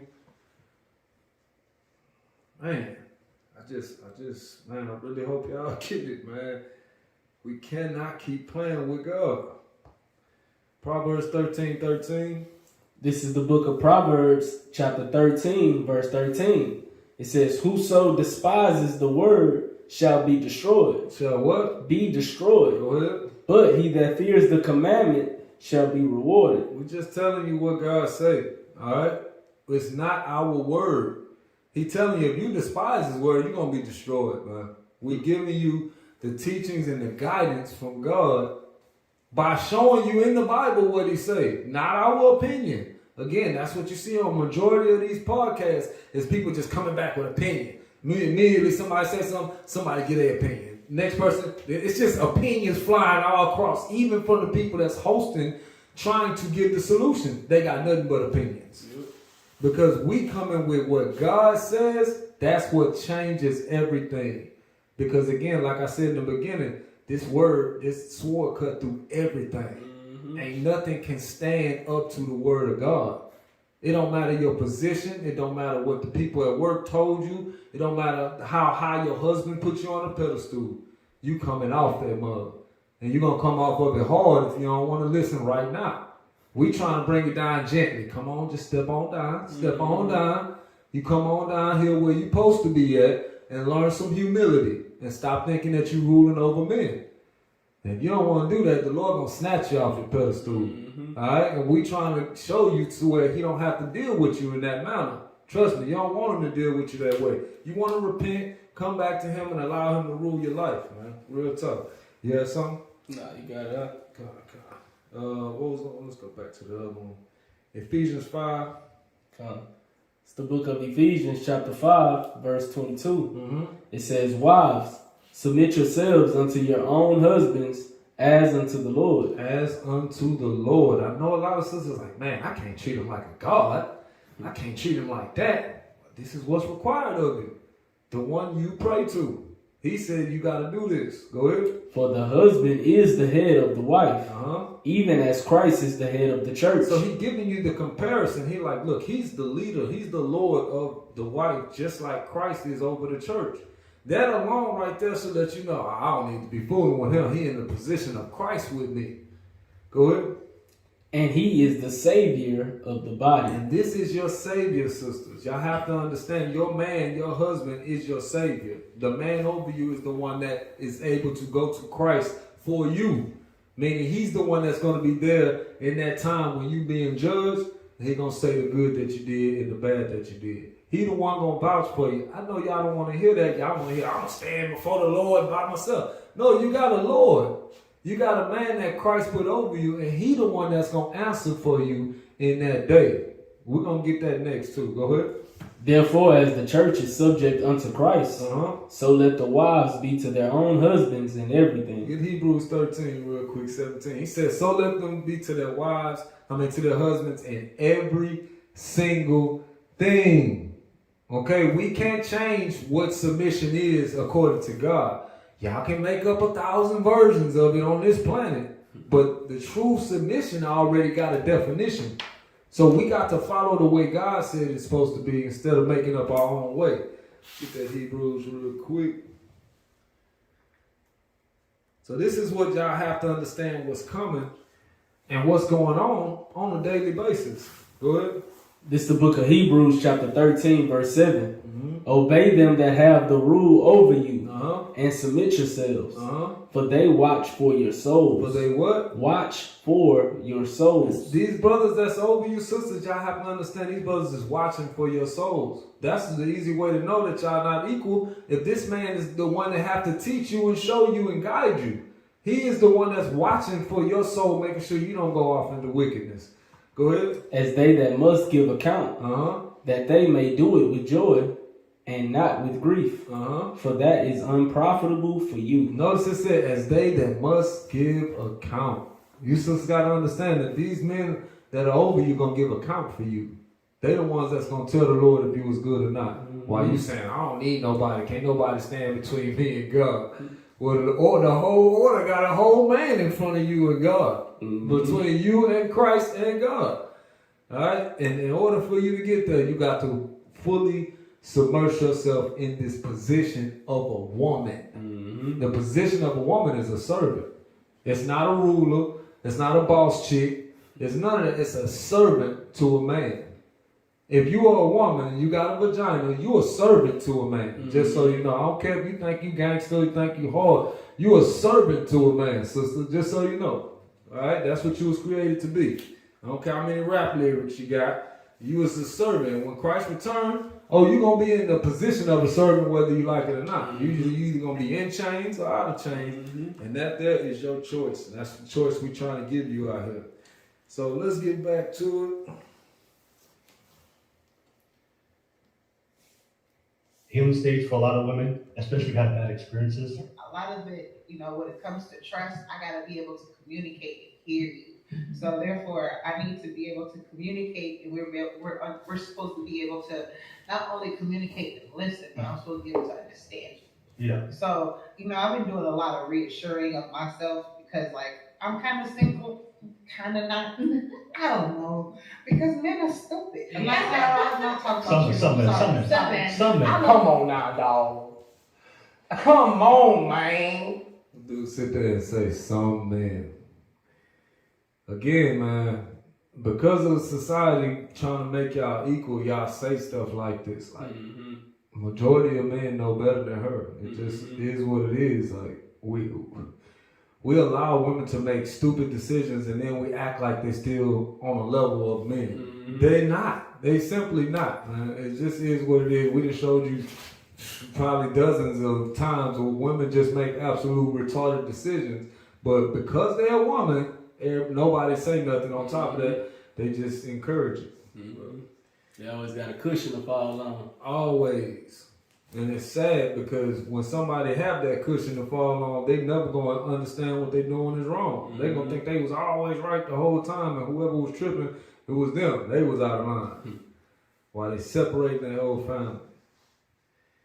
And that was it on that one.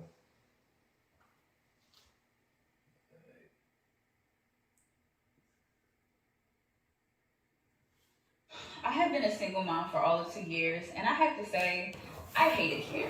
I don't hate being a mom. I don't hate having kids, but I hate the fact that I only have 2 options. Either stay in an unhealthy, dysfunctional relationship or do it all on my own. And see, when I was a stay-at-home mom, I did the cooking, the cleaning. I was the primary person in charge of taking care of the children. And here I thought that that was a totally different category than being a working mom. As a working mom, I'm literally still doing all of the same stay-at-home mom, just on a different schedule. But now, with the added mental stress load of how do I pay every bill by myself? And that's not even the part that frustrates me. The kicker is that this is culturally normal and even embraced. That if you're a single mom, you're just gonna struggle and that's it. Like I could be on the brink of a mental breakdown, literally underwater, telling people like, I do not know how to make this better. And someone will ask me, what's wrong? Are you okay? No, I'm not. And the response is, well, you know, it's hard out here for everybody. And I get it. We all have our challenges. We're all going through our own struggles. But why is it culturally normal for this to be the only other option? Like at this point, I'm about to start dating other moms to see who wants to co-mother together. Because the fact that we're all just isolated, but going through the same exact challenges at the same time, just feels ridiculous. The solution is to keep your family together. Don't leave your man. You just said it. You're doing all the same stuff with the added of having to work and pay the bills. Why not just keep your family together and do what you gotta do to help your husband? That's why it's going on at an alarming rate. Because all y'all think y'all can do it. Y'all can do bad by yourself. And then you get out there and you find out, oh nah, I fucked up. I should have stayed with my man. It would have been a lot easier. And then you talking about dating other single moms and y'all just teaming together. Why not just stay with your man and bring another woman in his house and y'all work together the same type of way? But y'all too selfish and too ignorant to just do what the Lord say do. Like, God, run it back one more time. It's crazy. It's like they don't get it. You know what I'm saying? Yeah. I have been a single mom for all of 2 years, and I have to say, I hate it here. I don't hate being a mom. I don't hate having kids, but I hate the fact that I only have... She hate being a single mom,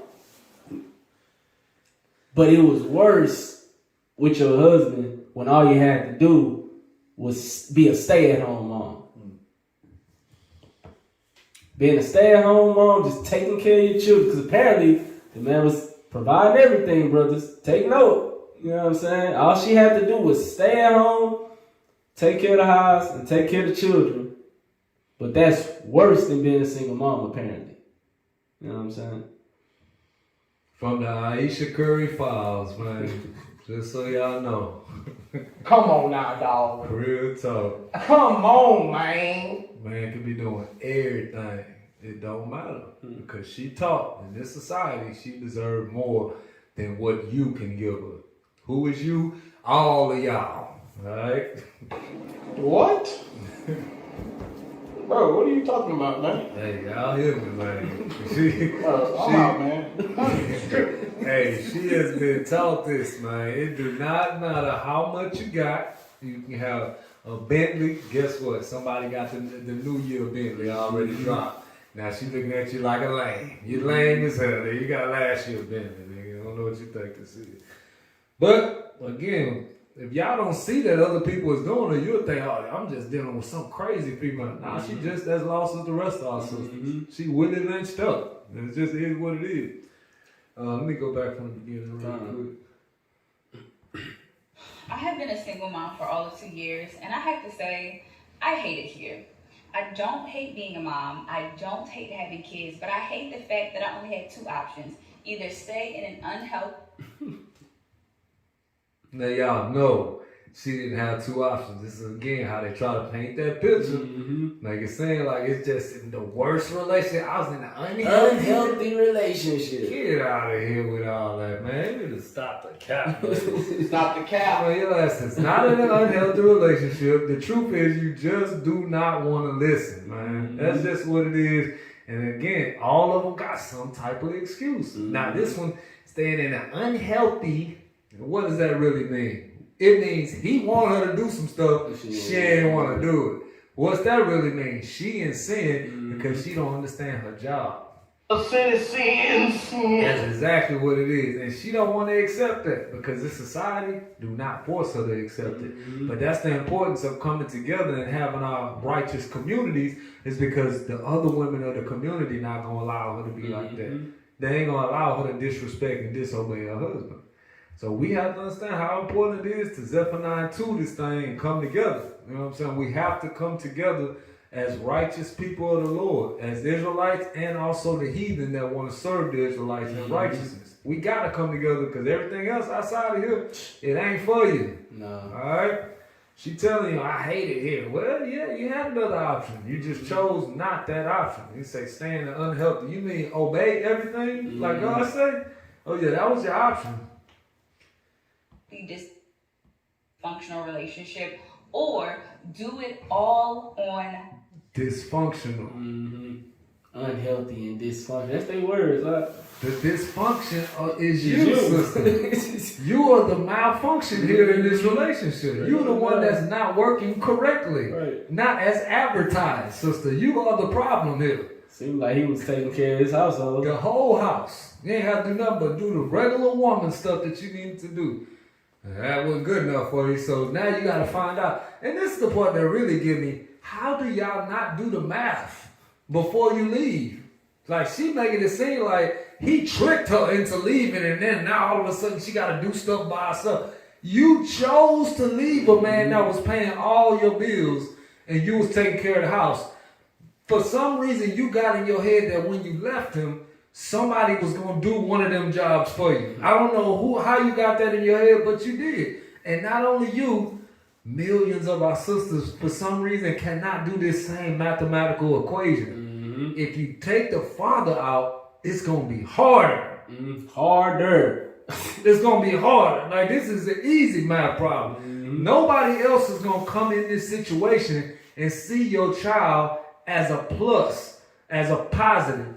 Everybody else is going to see your child as a negative because your child is taking every single second of that child's existence is taking away from that new man. You can't serve that new man fully because you got to wait on the child hand and foot. But guess what? The father, he don't have no problem with that. He don't have no problem with you waiting on the child hand and foot and making sure the child is taken care of. But you got to understand, the new man, that's not his child. So that's just taken away from him and taken away from a child that he would want to have from you. Right. This stuff is just completely out of order, man. We got to accept it in order for us to see it. If we keep acting like, oh no, this is another alternative way of life.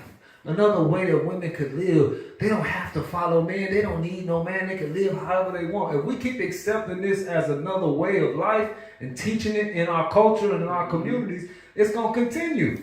But if we nip it in the bud, like, hey, these single mothers, they out of there. Just so you know, leave them alone. They don't want to repent. They don't want to be obedient. They don't want to go back to their child father. Let them go and have, like she said, I might get another mother and we're going to co-parent her. Let them do that. Y'all do that. Because obviously y'all don't want to do what God says. Straight up and down. It's crazy. I mean, they got the choice. Like she said, that's the choice she made. Stop complaining about it. You made that bed, sleep in it. Straight up. You know what I'm saying? Or the other option, go tell your man how sorry you are beg him to forgive you, For real. beg him to take you back and get your family back together. For real. Or just shut up, because that's your fault. That ain't nobody's fault but yours. Nobody feels sorry for you. Are you humble enough to go back and fix it? That's the question. Are you really humble enough to go back and try to fix what you messed up? Because in this society, they're telling you that is weak. My own. And see, when I was a stay-at-home mom, I did the cooking, the cleaning. I was a primary person in charge of taking care of the children. And here I thought that was a totally different category than being a working mom. As a working mom, I'm literally still doing all of the same stay-at-home mom, just on a different schedule. But now, with the added mental stress load of how do I pay every bill by myself? And that's not even the part that frustrates me. This is what I mean by the mathematics of it. It's clearly what was going to have to happen. How did you not do this math before with all that women intuition stacked up in you? I don't understand how you missed this. Oh, good. Praise me. The kicker is that this is culturally normal and even embraced. That if you're a single mom, you're just going to struggle and that's it. Like, I could be on the brink of a mental breakdown, literally underwater, telling people, like, I do not know how to make this better. And someone will ask me, what's wrong? Are you okay? No, I'm not. And the response is, well, it's hard out here for everybody. Everybody, including the single mothers. This is the lifestyle that y'all choosing, so that's why they doing that to you. But the system that you had set up to help you, you left them. Now you're dealing with the people that don't give a damn, and you expecting them to give a damn. You expecting them to be like, oh, here you go, let's make sure you're all right. No, you left the ones that would actually put forth action. Right. You know what I'm saying? Now you're dealing with people that's going to tell you what you want to hear and then walk off when you need something. It's a different type situation, man. And I get it. We all have our challenges. We're all going through our own struggles. But why is it culturally normal for this to be the only other option? Like, at this point, I'm about to start dating other moms to see who wants to co-mother together. Because the fact that we're all just isolated, but going through the same exact challenges at the same time, just feels ridiculous. It's ridiculous because y'all think the ways of the Lord are ridiculous. Mm-hmm. So he gave you to y'all. What's that? Romans 1. It's a couple of them. Oh, you want the one in Romans? So I was gonna get 1 Corinthians. You get 1 Corinthians. Come. Giving you your strong delusion. He giving you what you want. Come. You don't want to do what I say. So have it your way. You know what I'm saying? Y'all failing to understand the Lord is perfect. Everything he says is perfect. He set it up right. But you chose to go astray. So now you gotta take what come with that. And don't think nobody gonna feel sorry for you, because we don't. And all you gotta do is go beg your man to take you back and get your family back together. And just submit, no bam. Stop thinking you know better. Stop trying to be in charge. Come. It's the book of 2 Thessalonians, chapter 2, verse 10. And with all deceivableness of unrighteousness in them that perish, because they receive not the love of the truth, that they might be saved. And for this cause, God shall send them a strong delusion. He shall send them a what? A strong delusion. Yeah, God gave you a strong delusion, made you believe a lie because you didn't love the truth. So yeah, stay with your delusion. God, that they should believe a lie. That they all might be damned who believe not the truth, but had pleasure in unrighteousness. That they shall be who? Might be damned who believe not in the truth, but had pleasure in unrighteousness. Right. So because you had pleasure in sin. You gotta bite that bullet. That's what come with that. You don't want to do it God's way. You want to do it the devil's way. He ain't doing nothing but destroying you, sisters. So I mean, hey. It is what it is, sisters. We're trying to get you to repent, man. I hope y'all seeing this, I hope you brothers are seeing that, like the sister just saying, this has become the norm now. This is everywhere now. So when you see your woman acting her ass, just know it ain't just her. We all going through it, brother. Yep. All right, we all going through it with the women that we chose in the world. All right, that's why we have to all restart this whole thing and be born again into God's laws and only receive women into our households that will keep God's laws. That's the only way it's going to work, brothers. All right, let's get back to it.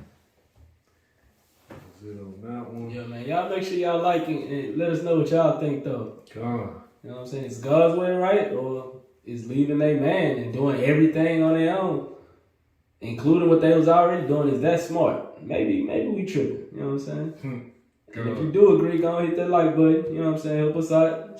Keep the algorithm going, and share this with a single mom that you may know who may be struggling with the same thing. Straight up. Maybe you know she can get it together too. We'll see.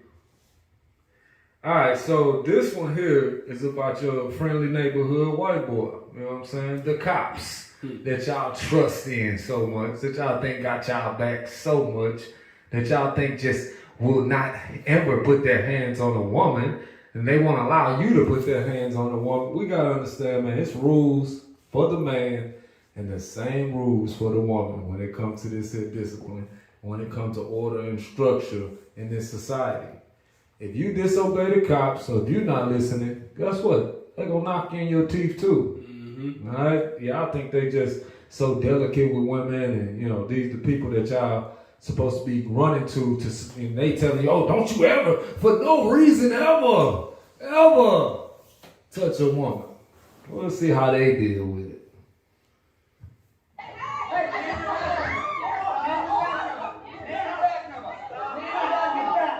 He pushed two girls, punched her. Yo, Coops! Coops, get over here, bro. So the dude whose wife got punched, the cops, your friendly white boy had punched him. Yeah, just so you know.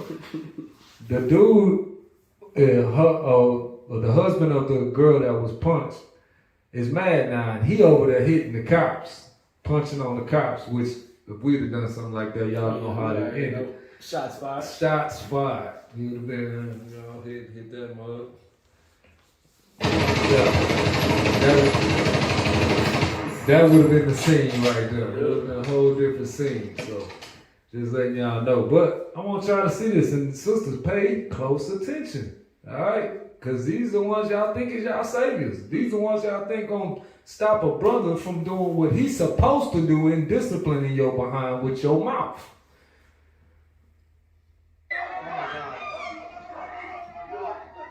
Kumi, get back.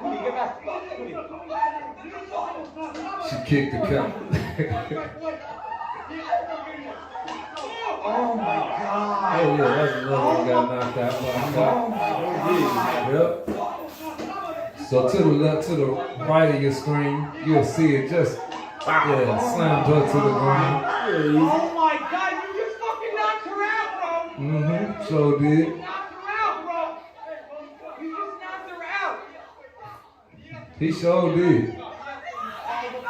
What is this? This is a little woman fight going on. They came in there slamming women. They got one on the ground. Her head just hit the pavement. Her head just hit the Stretched pavement, out. bro. Out cold. Mm-hmm. Yeah. That's your boy right there. That's who you trusting in. That's the ones you think got your back. Do not got your back. They do not, man. You think they got your back. They only got your back if you against us. When you doing things to us. Other than that, you can get some of this here too. They'll put you on your behind out there. They's not telling you, oh, don't ever, for no reason, ever hit a woman and then turn around and knock her ass out. These are the same people with the same badges with the eagle on it. The same people in the same courthouse. But they not going to do nothing to these white boys for what they doing. They're not going to do nothing to them. Why? Because it's not what they telling you. The truth is, any woman get out of line, even in the jailhouse, they put them on their behind in there. They ain't in there talking to them like, oh, she got that intuition. We might as well just, talk it up because she'll figure it out eventually if we talking to her, right? No. They putting something on their behind and locking them up in a cell by themselves until they act right. All the stuff that you look at us and like, oh man, you something wrong with you. You doing too much. But yeah, y'all still loving the government. 100%. We got to come back to God's laws, man. Because we done became docile to the point where we won't run our house, but we'll let them come and run our house. Mm-hmm. We'll let them come and tell our woman how to act, and then she gonna act right. But when we lay the law down in our house, everybody just act like we just, saying some bull. Mm-hmm. Sad, man, but again, it's who y'all trust in. What I noticed too is this is the women that they doing this to, they white as well. Mm-hmm. You know what I'm saying? Yep. So you sisters that really, really trust in this government, see what they doing to their own people. Mm-hmm. And just know for a certainty they will do you 10 times worse. You know what I'm saying? Absolutely. They will dog you out. Don't get it twisted. And this is why you need a man, a protector. So when something like this do go on, you got somebody that's gonna fight for you. And truth be told, women ain't gonna be out here doing this if they in order. You know what I'm saying? Man can tell, hey, don't even worry about it, just chill out. But she like, nah, she ain't finna tell me, or she ain't, she got me messed up because I'm such and such, such and such. Mm-hmm. And that's what you get right now.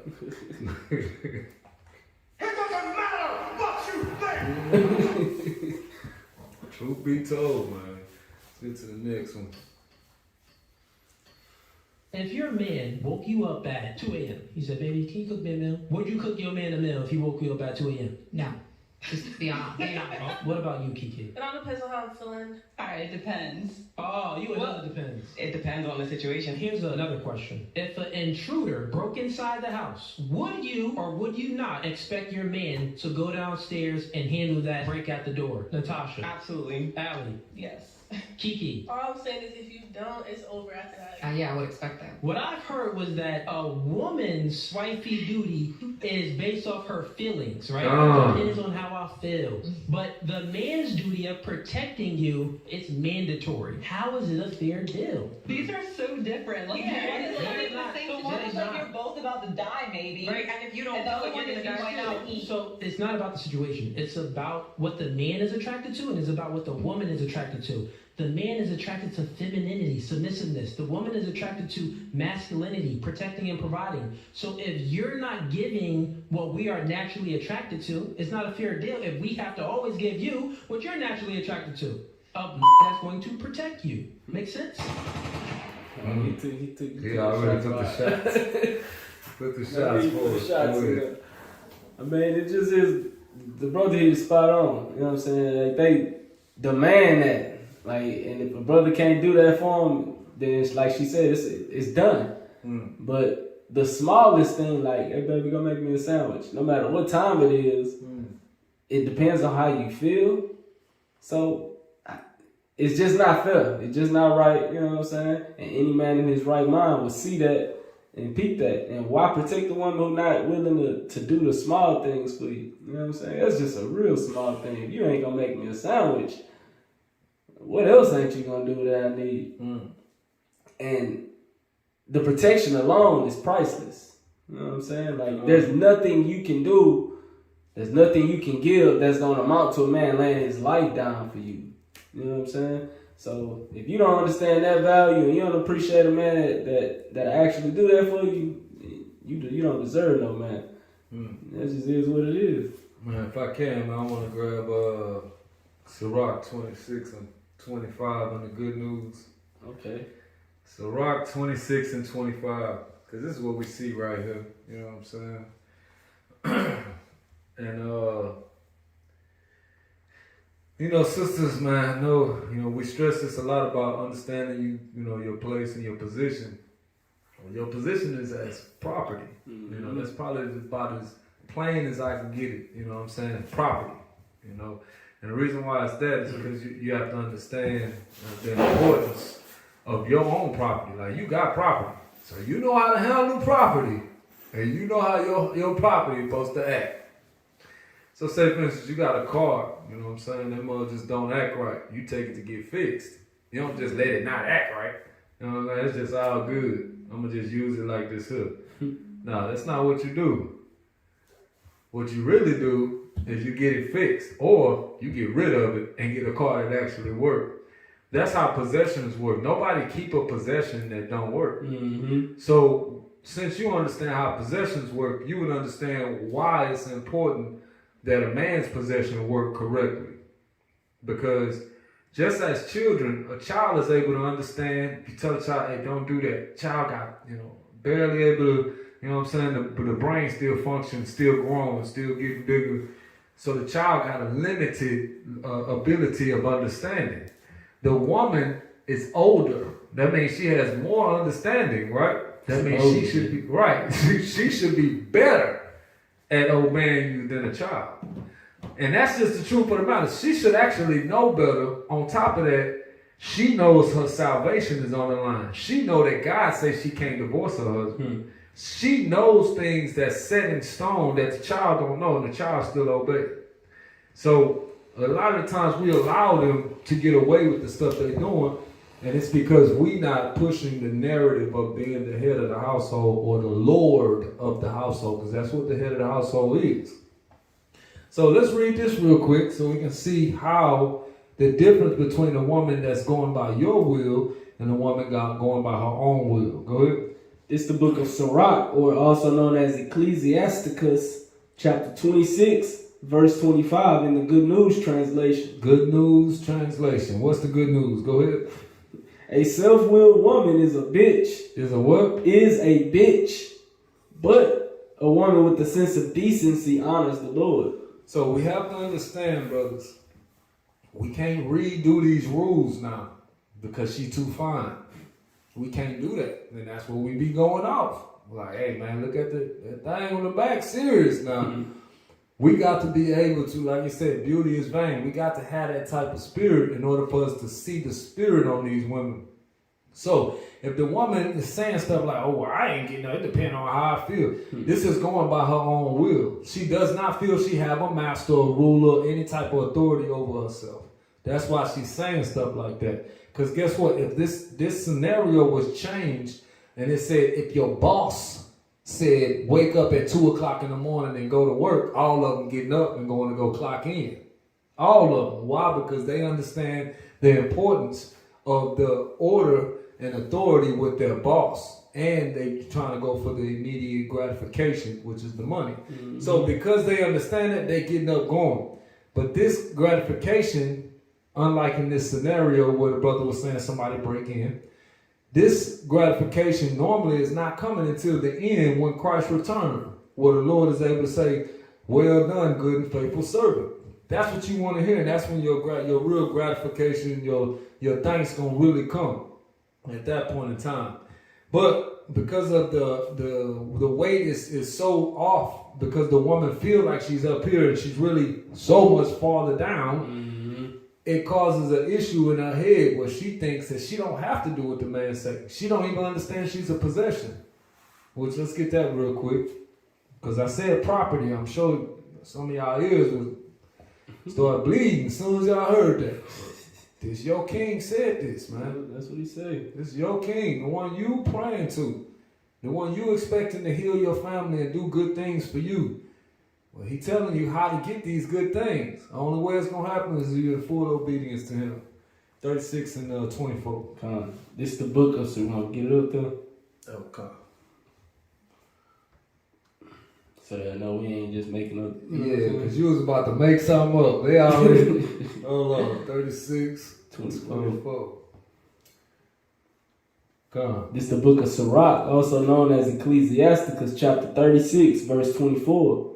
He that gets a wife begins a possession, a help like unto himself. A what? A help like unto himself. I know y'all don't want to hear this, but y'all the help. Y'all are the help. It is not about you. It's not about your career. It's about your husband and his career, the things he want to do, and you there to help him do it. That's just your job. Go ahead. And a pillar of rest. A pillar of what? Rest. You're supposed to give this man rest. You're not supposed to be giving this man stuff to do. You're supposed to be giving him rest. You're supposed to be helping him do stuff. Go ahead. Where no hedge is, there the possession is spoiled. So these are the rules and regulations and boundaries you got to put around this woman. Without having that, the possession is going to be ruined. It's not going to be no good, and it's going to be robbed, taken away. Another man will be able to take that possession because you didn't put no boundaries on it. You got out there doing whatever. You got her in the streets, you got her in the clubs, and you making it seem like it's cool because she has the intuition to know what's right and wrong. We got to take rulership of our house. We can't think that they got the intuition and they're going to do right. These are lies, man. The women, there's no such thing as women intuition. All right? Get that out your head. You know better than these women. That's right. Trust yourself. Trust that God was right when he put the man over the woman and he said the man is Lord over the woman. Trust that. All right? Just as much as a parent is Lord over the child, that's how much you are over that woman. Mm-hmm. And that's how much you know better than that woman. But you got to trust yourself and stop trusting them over yourself. Go ahead. It says, where no hedge is, there the possession is spoiled. Mm-hmm. And he that has no wife will wander up and down mourning. In a state of mourning. That's the reason why brothers is hurt like that. You know what I'm saying? Brothers lose their wife, it's hurt. You're in a state of mourning. You know what I'm saying? Women just out there, I'm finna go find me another nigga. I'm finna be in the club. I'm finna go do this. While we broken hearted than a mother. You know what I'm saying? But again, the Lord see that. Nobody else care about our broken heart but the Lord. Mm-hmm. Just so you know, man, they're going to get theirs. Don't get it twisted. But you cannot hold on to a woman that do not fear God. That's right. The Lord said treat them as he treat the church, right? So then if you allow them to be disobedient, allow them to do everything, you're not fulfilling that commandment. Mm-hmm. That's breaking the commandment, and they call that A sin. That's what it is, man. You are the one in the midst of sin when you allow this woman to treat you in a way that you wouldn't even treat the Lord. Mm-hmm. That means you know, I would never talk to the Lord like that. So you got to be able to tell her and convey that information because she don't get it. Mm-hmm. You got to tell her, look here, the way you just talk to me, you know you wouldn't talk to the Lord like that. Stop it. Mm-hmm. You got to keep it real with her. You got to break it down to her in order to bring her off that high horse. She have to understand your position in the household and understand how important it is to her salvation. If she don't understand that, she's going to try to be a partner instead of a possession, which is property. All right? Very important, brothers. We have to understand and treat them as God say treat them, not the way America taught us to treat them. That's what's causing us to have problems in our house. All right, let's get back to it. You had something else on that? Nah, you got it, man. All right. Let's go to the next one. You don't? No. You don't? You don't? No. You don't ever worry about whether or not your man has got other women? No? Not if he's doing what he's supposed to do at home. Oh, okay. All right. Why would I worry? Because I would think you would want him to yourself. You don't want to have to share no man with another woman. Well, how would you ever know the difference? Well, I don't know. Well, I guess if you look for the difference, you'd probably find it. But to me, you just waste a lot of your time that you could be doing something you like to do, but trying to follow some man. Yeah, I agree with that. So you got the best advice. You're so smart. If he got somebody else, and what if I found out what, then what am I going to do? Leave. And go where? I don't know. Bad math. Mm-hmm. Just simple. She gave her the math right there. Okay, so then where I'm going? Oh, you ain't got nowhere. You got the audacity to tell me to leave, but you ain't got nowhere for me to go? It's bad math right there. This is an older sister showing that wisdom. Of course, she's not in the truth, but what this is also showing y'all is there was a time before this time we're in now. It wasn't this bad. Even though we're in captivity, under the eagle, under these white folk, it was not this bad, brothers. I know you young brothers is thinking that this whole TikTok, Instagram generation, this how women was before. No, this has changed women. Women was not this bad. We had opportunities to actually have a woman. You know, we still had the same little, we had to do the whole roses and flowers type thing. I ain't bringing no roses to nobody. But we had to kind of roll out a little red carpet every now and then. It's all right, you brought us around. I ain't bringing no roses. I'm just keeping it real. So, but I'm saying, in this society, we have to, in some way, shape, or form, to get these women, you got to roll out red carpets. And the scripture is completely against that. There was no rolling out red carpets. There wasn't no dates. There wasn't no let's figure out if she likes him. None of that. It was purchase and obey. That was it. And y'all went from having zero input in what your family was going to be and how to raise your family to having all of the input in the world. And now y'all single as hell. What does that tell you? Y'all not qualified to make these decisions. And they telling you that you're qualified. We got to remember who they is. This place in the Bible is called Babylon, the mother of hoes, the mother of harlots. So they're the ones that's trying to get you to be hoes. They're not trying to get you to be married. They're trying to get you to have the same spirit they have. I am a queen, am no widow, and shall see no sorrow. Ain't nothing gonna happen to me. I'm a queen and I'm ruling. And that's the spirit a lot of our sisters have because they took on the spirit of the mother of Babylon, the mother of harlots, man. It's truth be told. Hoes, man. Mother of hoes out here, man. If y'all can't see that, something wrong. I mean, we gotta look at, simple stuff like, strippers, the whole stripper industry. Who leads the stripper industry more than anybody? So-called white woman. Who leads the porn industry more than anybody? So-called white woman. These women in this society are trying to corrupt our daughters into being just like them. Harlots. All right? They run their households. They don't do what they man say. They run the man and the children run the woman. The woman is scared of them kids, boy. Oh, she is not scared of a full-grown man. She will talk all that noise to him. But let that 4-year-old come in there talking about that cereal ain't ready. She gonna get up out that bed, and this 4-year-old can talk all kind of greasy nonsense to her, and she ain't gonna never do nothing to it. She ain't gonna whoop him, talk bad to him, nothing. But let dude come in there and ask him, let the husband come in there and ask for his cereal or sandwich. It's like completely opposite of what it's supposed to be. Completely opposite. They'll fear the child and obey the child, and don't fear the husband and obey the husband. Craziness. They put the husband in subjection. Again, that's because this world is upside down from the world that the Lord made up. He said, woe to them that call evil good and good evil. It's good for a man to be in charge. It's good for a man to tell his woman what to do. What they call it today? Evil. Call it toxic. Narcissist. That's their favorite one. That's their favorite. Narcissist. He controlling. Come on, you had one of them?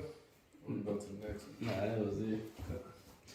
Let's get the next one, man. Y'all smash that like, smash that like. Yeah, man. Let's see, it's the last video, and then we got 2 pictures after this. I don't like hoes because if one thing me and my partners did, we came to hoe and go. If you just going and not going, hey baby, we got to solve. I couldn't even let the video go through. Yeah, that's what they is, man. She said we came to hoe and go. So she basically saying if anybody going on a girl trip, can you read that real quick out? He said, a woman on the podcast says, if you're not down to hoe on the girls trip, you shouldn't attend. What kind of trip? On the girls trip. The girls trip. That's the trip they be talking about, huh? Seems like it, right? Yeah, we finding out y'all game. Let me find out. So, the Lord is clear, man. He tell you there should be no whores of the daughters of Israel. But let's listen to this whole clip real quick. I don't like hoes because if one thing me and my partners did, we came to hoe and go. If you just going and not hoeing, hey baby, you might need to wait for the church retreat. You might not need to come on this trip. You ain't gotta hoe. Everybody do what they want to do. I'm pro-choice. No, because when you're not pro-ho, you're anti-ho. I'm sorry. If you're not pro-ho, you're anti. And you are not welcome up in here. We are supporters of sluts, whores, dick suckers, and all things above. Okay? We are pro-everything of this motherfucker. Stop the cap. No, that's not what I want. I want she belong to the streets. Yeah, that's what I want. She belongs to the streets. Yeah, y'all forget it, y'all. Yeah, she is not capping. Just so y'all know, She's telling the truth. She is telling the unadulterated truth right there, man. And it's unfortunate, man. Again, our sisters, man, doing this here, saying stuff like this here on camera, on video. Like they ain't got no father, like they ain't got no grandfather, no uncle, no man, no brothers, nobody that actually from the other sex that actually gonna look at this like, girl, that don't want to smash. Because that's what it takes. A brother that's not trying to smash you, your family member's not trying to smash. So your family members is the one that's really responsible for shaming your ass to the point where you like, well, I ain't fooling with this no more. Their job is to shame your behind, man.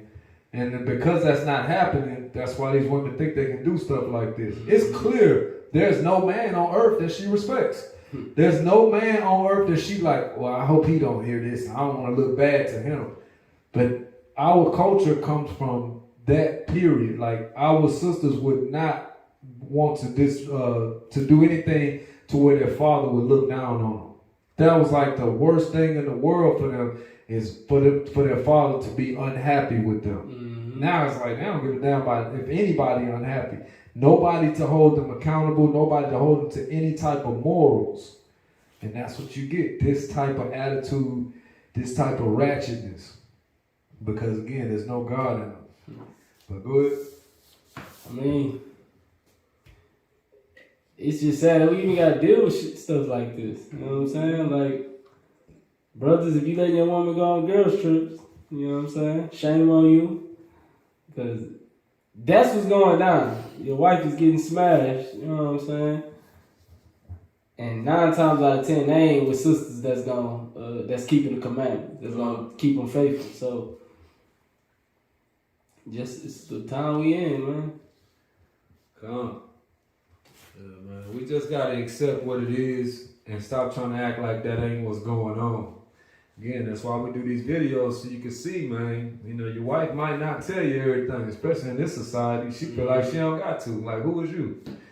But your brothers got you, man. We trying to let you know, hey, this really what's going on. You better get you a woman that fear God, or all things. What did it say? Anything possible? Anything's possible. Anything's possible. Anything is possible if you will not have a woman that serve God. She will deal with your brothers. She will deal with your father. She will deal with every man around you because she don't fear God. She will feed your child all kind of abomination. She'll tell your business all in the streets because she don't have no fear of God or morals in her. We got to get morals back in our women because these are the women that's raising our daughters. In order for your daughter to be right, you got to make sure that their mother is right. As is the mother, so is the daughter. That's how it goes. So you have to get her right. She is literally the one that's supposed to pass down all your rules and stipulations to your house. If you got her right, your house going to be running right. If she ain't right, you got to go back and correct every damn thing she doing every 5 minutes. So we got to remember that, let's get that Genesis 18 real quick. 18:18.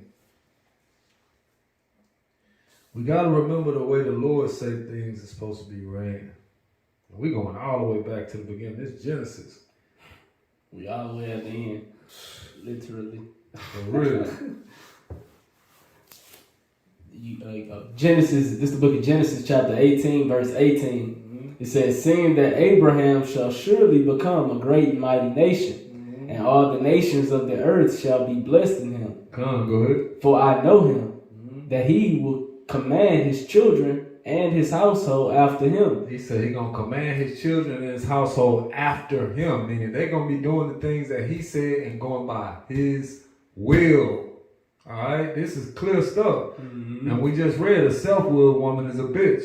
Well, what will she supposed to be going by? Her Lord's will. Just like we go by our Lord's will. That's right. Go ahead. And they shall keep the way of the Lord to do justice and judgment, that the Lord may bring upon Abraham that which he has spoken of him. So, brothers, you have to get back to this mentality of commanding your house. Not asking your house, commanding. Commandments come with discipline if they're not followed. You can't allow America to tell you how to run your house, man. It's the reason why it's upside down. It's the reason why your woman don't respect you, why them kids look to the woman first before they look to you for something. They want to see if she gonna think it's okay. Because they already know you just gonna do whatever she say. If she says okay, it's cool. You know, your mama ain't tripping. Oh, y'all go ahead. But it's supposed to be completely opposite, other way around. They ain't supposed to do nothing without making sure, like we just read in Proverbs 3. He said, in all thy ways acknowledge him, and he shall direct your paths. Our sisters then got to the point where they like, well, you better acknowledge me in all your ways, and I'm going to direct your path. Our houses are upside down, man. We have to look at the Bible, understand the Bible is correct, and this world is wrong. All right, we got to accept that in order for us to start getting better, in order for us to be born again. We have to be born in a new spirit, understanding the difference between right and wrong, and understanding the manual for right and wrong is the Bible. Not just what people say, it's the Bible. It don't matter if it's your mama, it don't matter if it's the most important person you think. They not more important than Christ and the Father. And their rules is the only thing we can go by for right and wrong, man. That's right. Get back to it. I don't like hoes because if one thing me and my partners did, we came to hoe and go. If you just going and not hoeing, hey baby, you might need to wait for the church retreat. You might not need to come on this No, trip. you ain't gotta hoe. Everybody do what they want to do. I'm pro-choice. No, because when you not pro-hoe, you're anti-hoe. I'm sorry. If you're not pro-hoe, She said, I'm pro-choice. That's another thing they be trying to act like. I'm pro-woman's choice. I'm gonna stop it, man. The woman choose to obey the husband and everything. You're gonna be like, oh girl, you got a line. You ain't see, I could never. I didn't. Then you got a problem. So you don't. It's not you pro-choice. You just pro whatever you feel in the moment, and that's what at least this is able to say. You know what I'm saying? She don't give a damn about choice. She's like, y'all anti-hoe, y'all can't go. You know what I'm saying? But it is the truth, man. You know, you'll have sisters around each other, and one of them will have a man, and then the other ones want to go home, and she trying to be faithful. Oh, she gonna talk about all of them for being hoes. But had the man not been a part of her life at the time, she out there hoeing right along with him, and was probably hoeing before she got the man, and that's why they expecting her hoe activities to proceed and continue. But we know what it is, man. Like, the truth is, all these women are supposed to have a head over them. They're not supposed to be running the streets like this.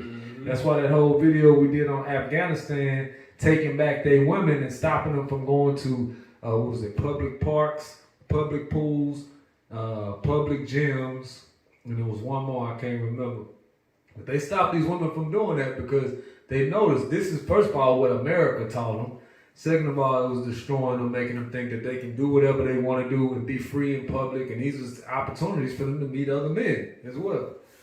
So we just got to get out of the ways of America, man, at the end of the day. Could we get Proverbs 23 real quick? Come.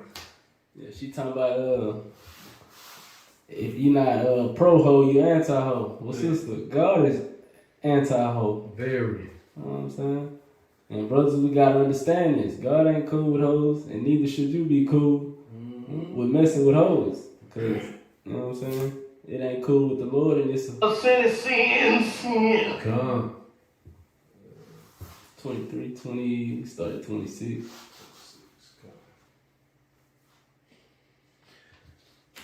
It's the book of Proverbs, chapter 23, verse 26. My son, give me thine heart, and let thine eyes observe my ways.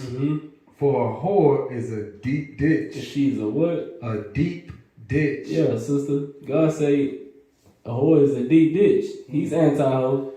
You should be ashamed of yourself. And a strange woman, a narrow pit. Yeah, you fall into a deep ditch. Good luck getting out. Come. You get stuck between the narrow pit. Good luck. You know what I'm saying? Ain't too much you can do. You trapped. Come. Verse 28. She also lieth in wait for a prey, and increaseth transgressors among men. She just adding your sin up. Messing with her. So, I mean, if that's what you want to do, Be pro-ho. I'm going to start up around 20. Come. What was it? Proverbs? No, not 23.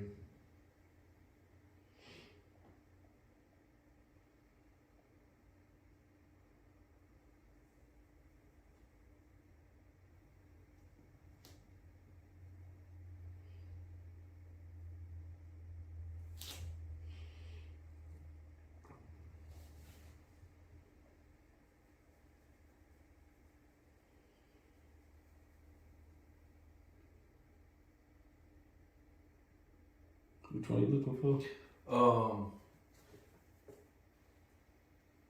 Commandment is a lamp.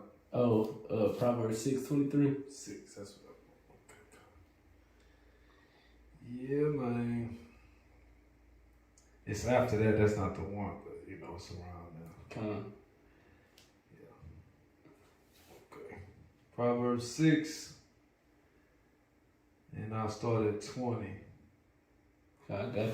Kind of good. It says, my son, keep your father's commandments and forsake not the law of your mother. Mm-hmm. Bind them continually upon your heart and tie them about your neck. When you go, it shall lead thee. When you sleep, it shall keep thee. And when you awake, it shall talk with thee. So we're talking about the commandments. It's going to keep you in line, keep you in a way that God say you're supposed to be. Because you're going to hear them in your head. That's the spirit that the brother was speaking of earlier.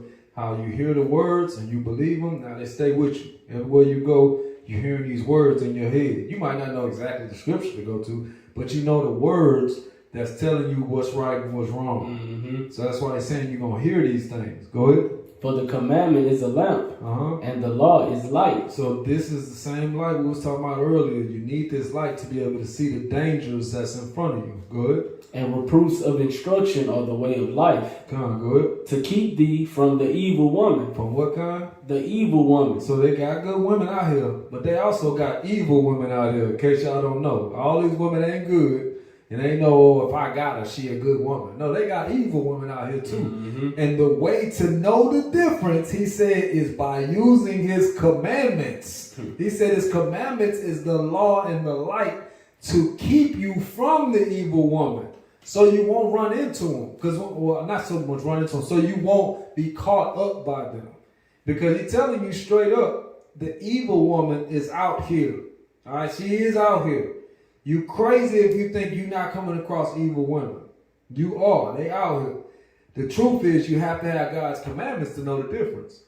Especially nowadays. Because nowadays they all dress the same. They all look the same. So in order for you to know the difference between a good one, you ask straight up. Hey, look, I don't want to deal with females that listen. You can't listen. You already know this ain't going to work. Mm-hmm. And then off top, you'll know right there what type of woman you're dealing with. Because she gonna either tell you, yeah, I can listen, or she gonna tell you, nah, see, you got me messed up. I ain't listening to nobody. I ain't even listening to my own parents. She gonna let you know she an evil woman, man. Mm-hmm. But that's why you got to have these laws in order to put these in effect, so you can show them, hey, okay, well, so more so you can show yourself what kind of woman you are dealing with, and you can prevent yourself and keep yourself from the evil woman. From what? It says to keep thee from an evil woman, from the flattery of the tongue of a strange woman. From what? A strange woman. It said from the flattery of the tongue. That means she running game on you right there. In case y'all don't realize it. She able to tell you exactly what you need to hear, so you can think she not as much of a hoe as she is. He's telling you the way to keep yourself from this is understanding his commandments, understanding how he said a woman's supposed to conduct herself. If she's disrespectful to her father, who is you? Like, who do you really think you are that you gonna hold more weight in her life than her own father? Who are you?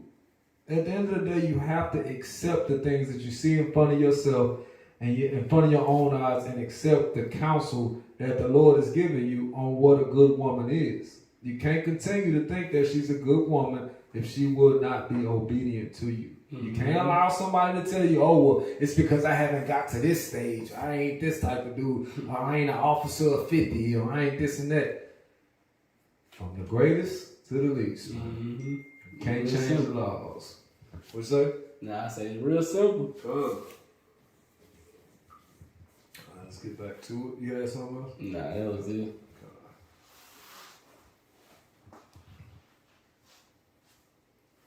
It came to hold and to go. Boy.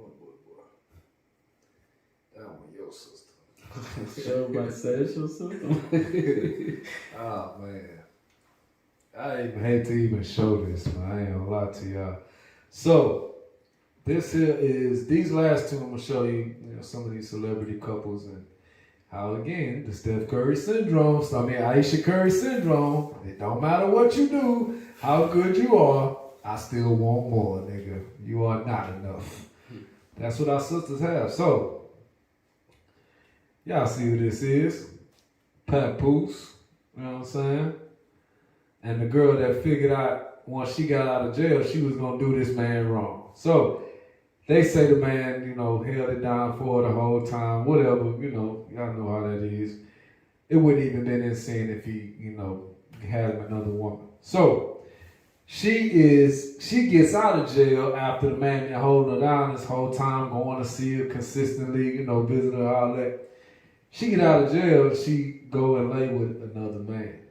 Now, before she went and lay with him, she put on this big old red flag for him real quick, in case y'all don't see. This is lingerie, just like we showed with old girl Suki. This is lingerie, all right? I mean, I gotta show it so y'all understand, because some of y'all women going out the house like this because they think these women is cool. So I gotta show it. I don't want to show this man wife like this here, man. I'm being real with y'all. But I gotta show it so y'all can understand. This was the red flag. How you miss this? How you let her get out the house or let anybody even take this picture right here? This girl is naked. Full-fledged naked. Now she got her hand trying to cover her midsection. Why? Because it's naked down there. And this man walking right next to her, got his hand behind her, like this mine.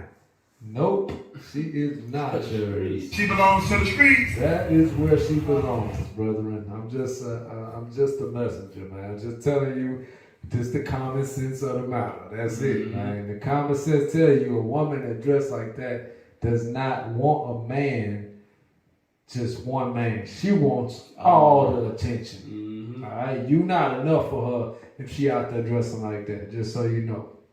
And it's just sad to see, man. Go ahead, you got it. Man, I ain't got nothing to say.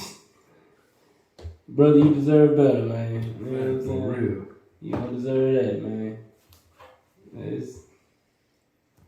It's sad. I just noticed, if you notice the arm,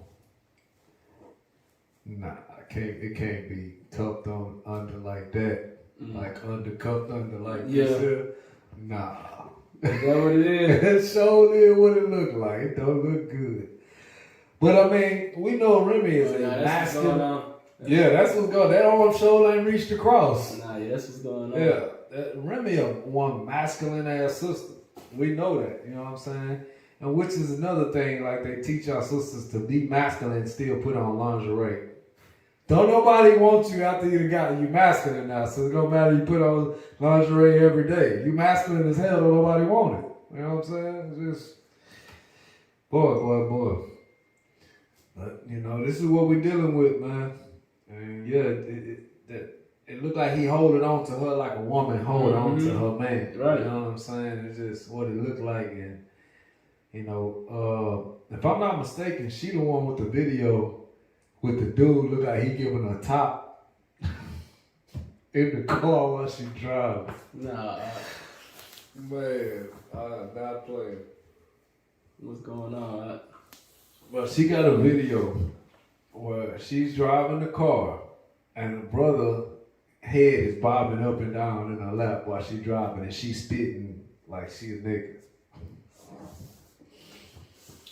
So yeah, now, if he had any control over the household, that would have never got out. You know what I'm saying? That type of, that video would have never happened. But again, it's just showing you, man, you allow these women to make these intuition decisions that they say they got. They got all the intuition in the world. and they come outside naked. Girl got kids, don't give a damn. I'm gonna go outside naked. Boy. You think them kids ain't at school hearing how their mama dress like a hoe? Oh, no, they hearing it. Yeah, they definitely hearing that. So, that's Papoose and your girl Remy, man. They broke up, and it was mainly because... It's all his fault. It is his It's his fault. Did they fully break up? Or, I don't know. I mean, I would hope so. I mean, Yeah. went all the way off. But I know they supposedly broke up. You know what I'm saying? This next one. Goodness gracious. Golly. So we thought, they was America's Family? Hell no, our ass was naked. And, what was that? Coming to America? Yeah, that's your girl from Coming to America right there. Had all the eyes on her. You know what I'm saying? Everything was all good. But then she want to be naked, man. She want to be out here in these streets. That's your brother, Armand Shumpert. You know what I'm saying? Yeah, that's who it is. And that's Tiana Taylor. Yeah. Look like a nice, big, happy family, right? No. Guess what? These kids, mama don't give a damn about these kids, just so y'all know. Because if she did, these kids would still have their father in the household. What she doing? She taking the same route of all the American women. I know better. I can do better without him. I can do bad all by myself, which we seen the sisters like, I don't want to do bad by myself no more. I'm tired of that. But again, they can't do the math before that happened. They only can do math in retrospect, you know what I'm saying, at the end of the situation.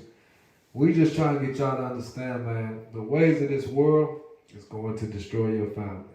All right? You got to come back to serving God in order for you to have any chance of a family, any chance of any righteousness, any chance of your sons or daughters being raised up with just a little bit of sense on them. Just some sense. Because in this society, you raise a daughter up, she gonna follow the mama, guess what's happening? She leaving her child's father too. Same thing with the son. He gonna grow up be feminine as hell because he ain't got no father in the household. What's gonna happen next? He ain't even gonna father a family. And this is the goal that they have for us. Make the women so masculine that a real actual man don't want nothing to do with them. Like you out here talking like you a dude, man. Don't no man want that. And y'all wonder why y'all stay single. Because he just smashing and he is dashing. He can't deal with that for more than 30 minutes. He can look at you and he's distracted by your body. Distracted. You can keep on talking. He just getting distracted by the body, and that's why he able to stay, because he ain't hit yet. But once he hit, what they call it, the post-nut clarity. Straight up. What the hell am I doing here with this girl here, boy? She do not got no kind of mouth on her. And that post-nut clarity hit, man. And brothers realize your real value. Because they don't want to be around you if it's not something sexual going on. Because you don't have nothing else to offer other than that. Because the definition of a woman, an actual woman, according to the Bible, oh, you refuse that. That's wickedness to you. Real talk. That's wild, man. Again, these are people, man. These are people. And we're just trying to get you to understand the importance of having God's laws. Or, again, the Aisha Curry syndrome, man.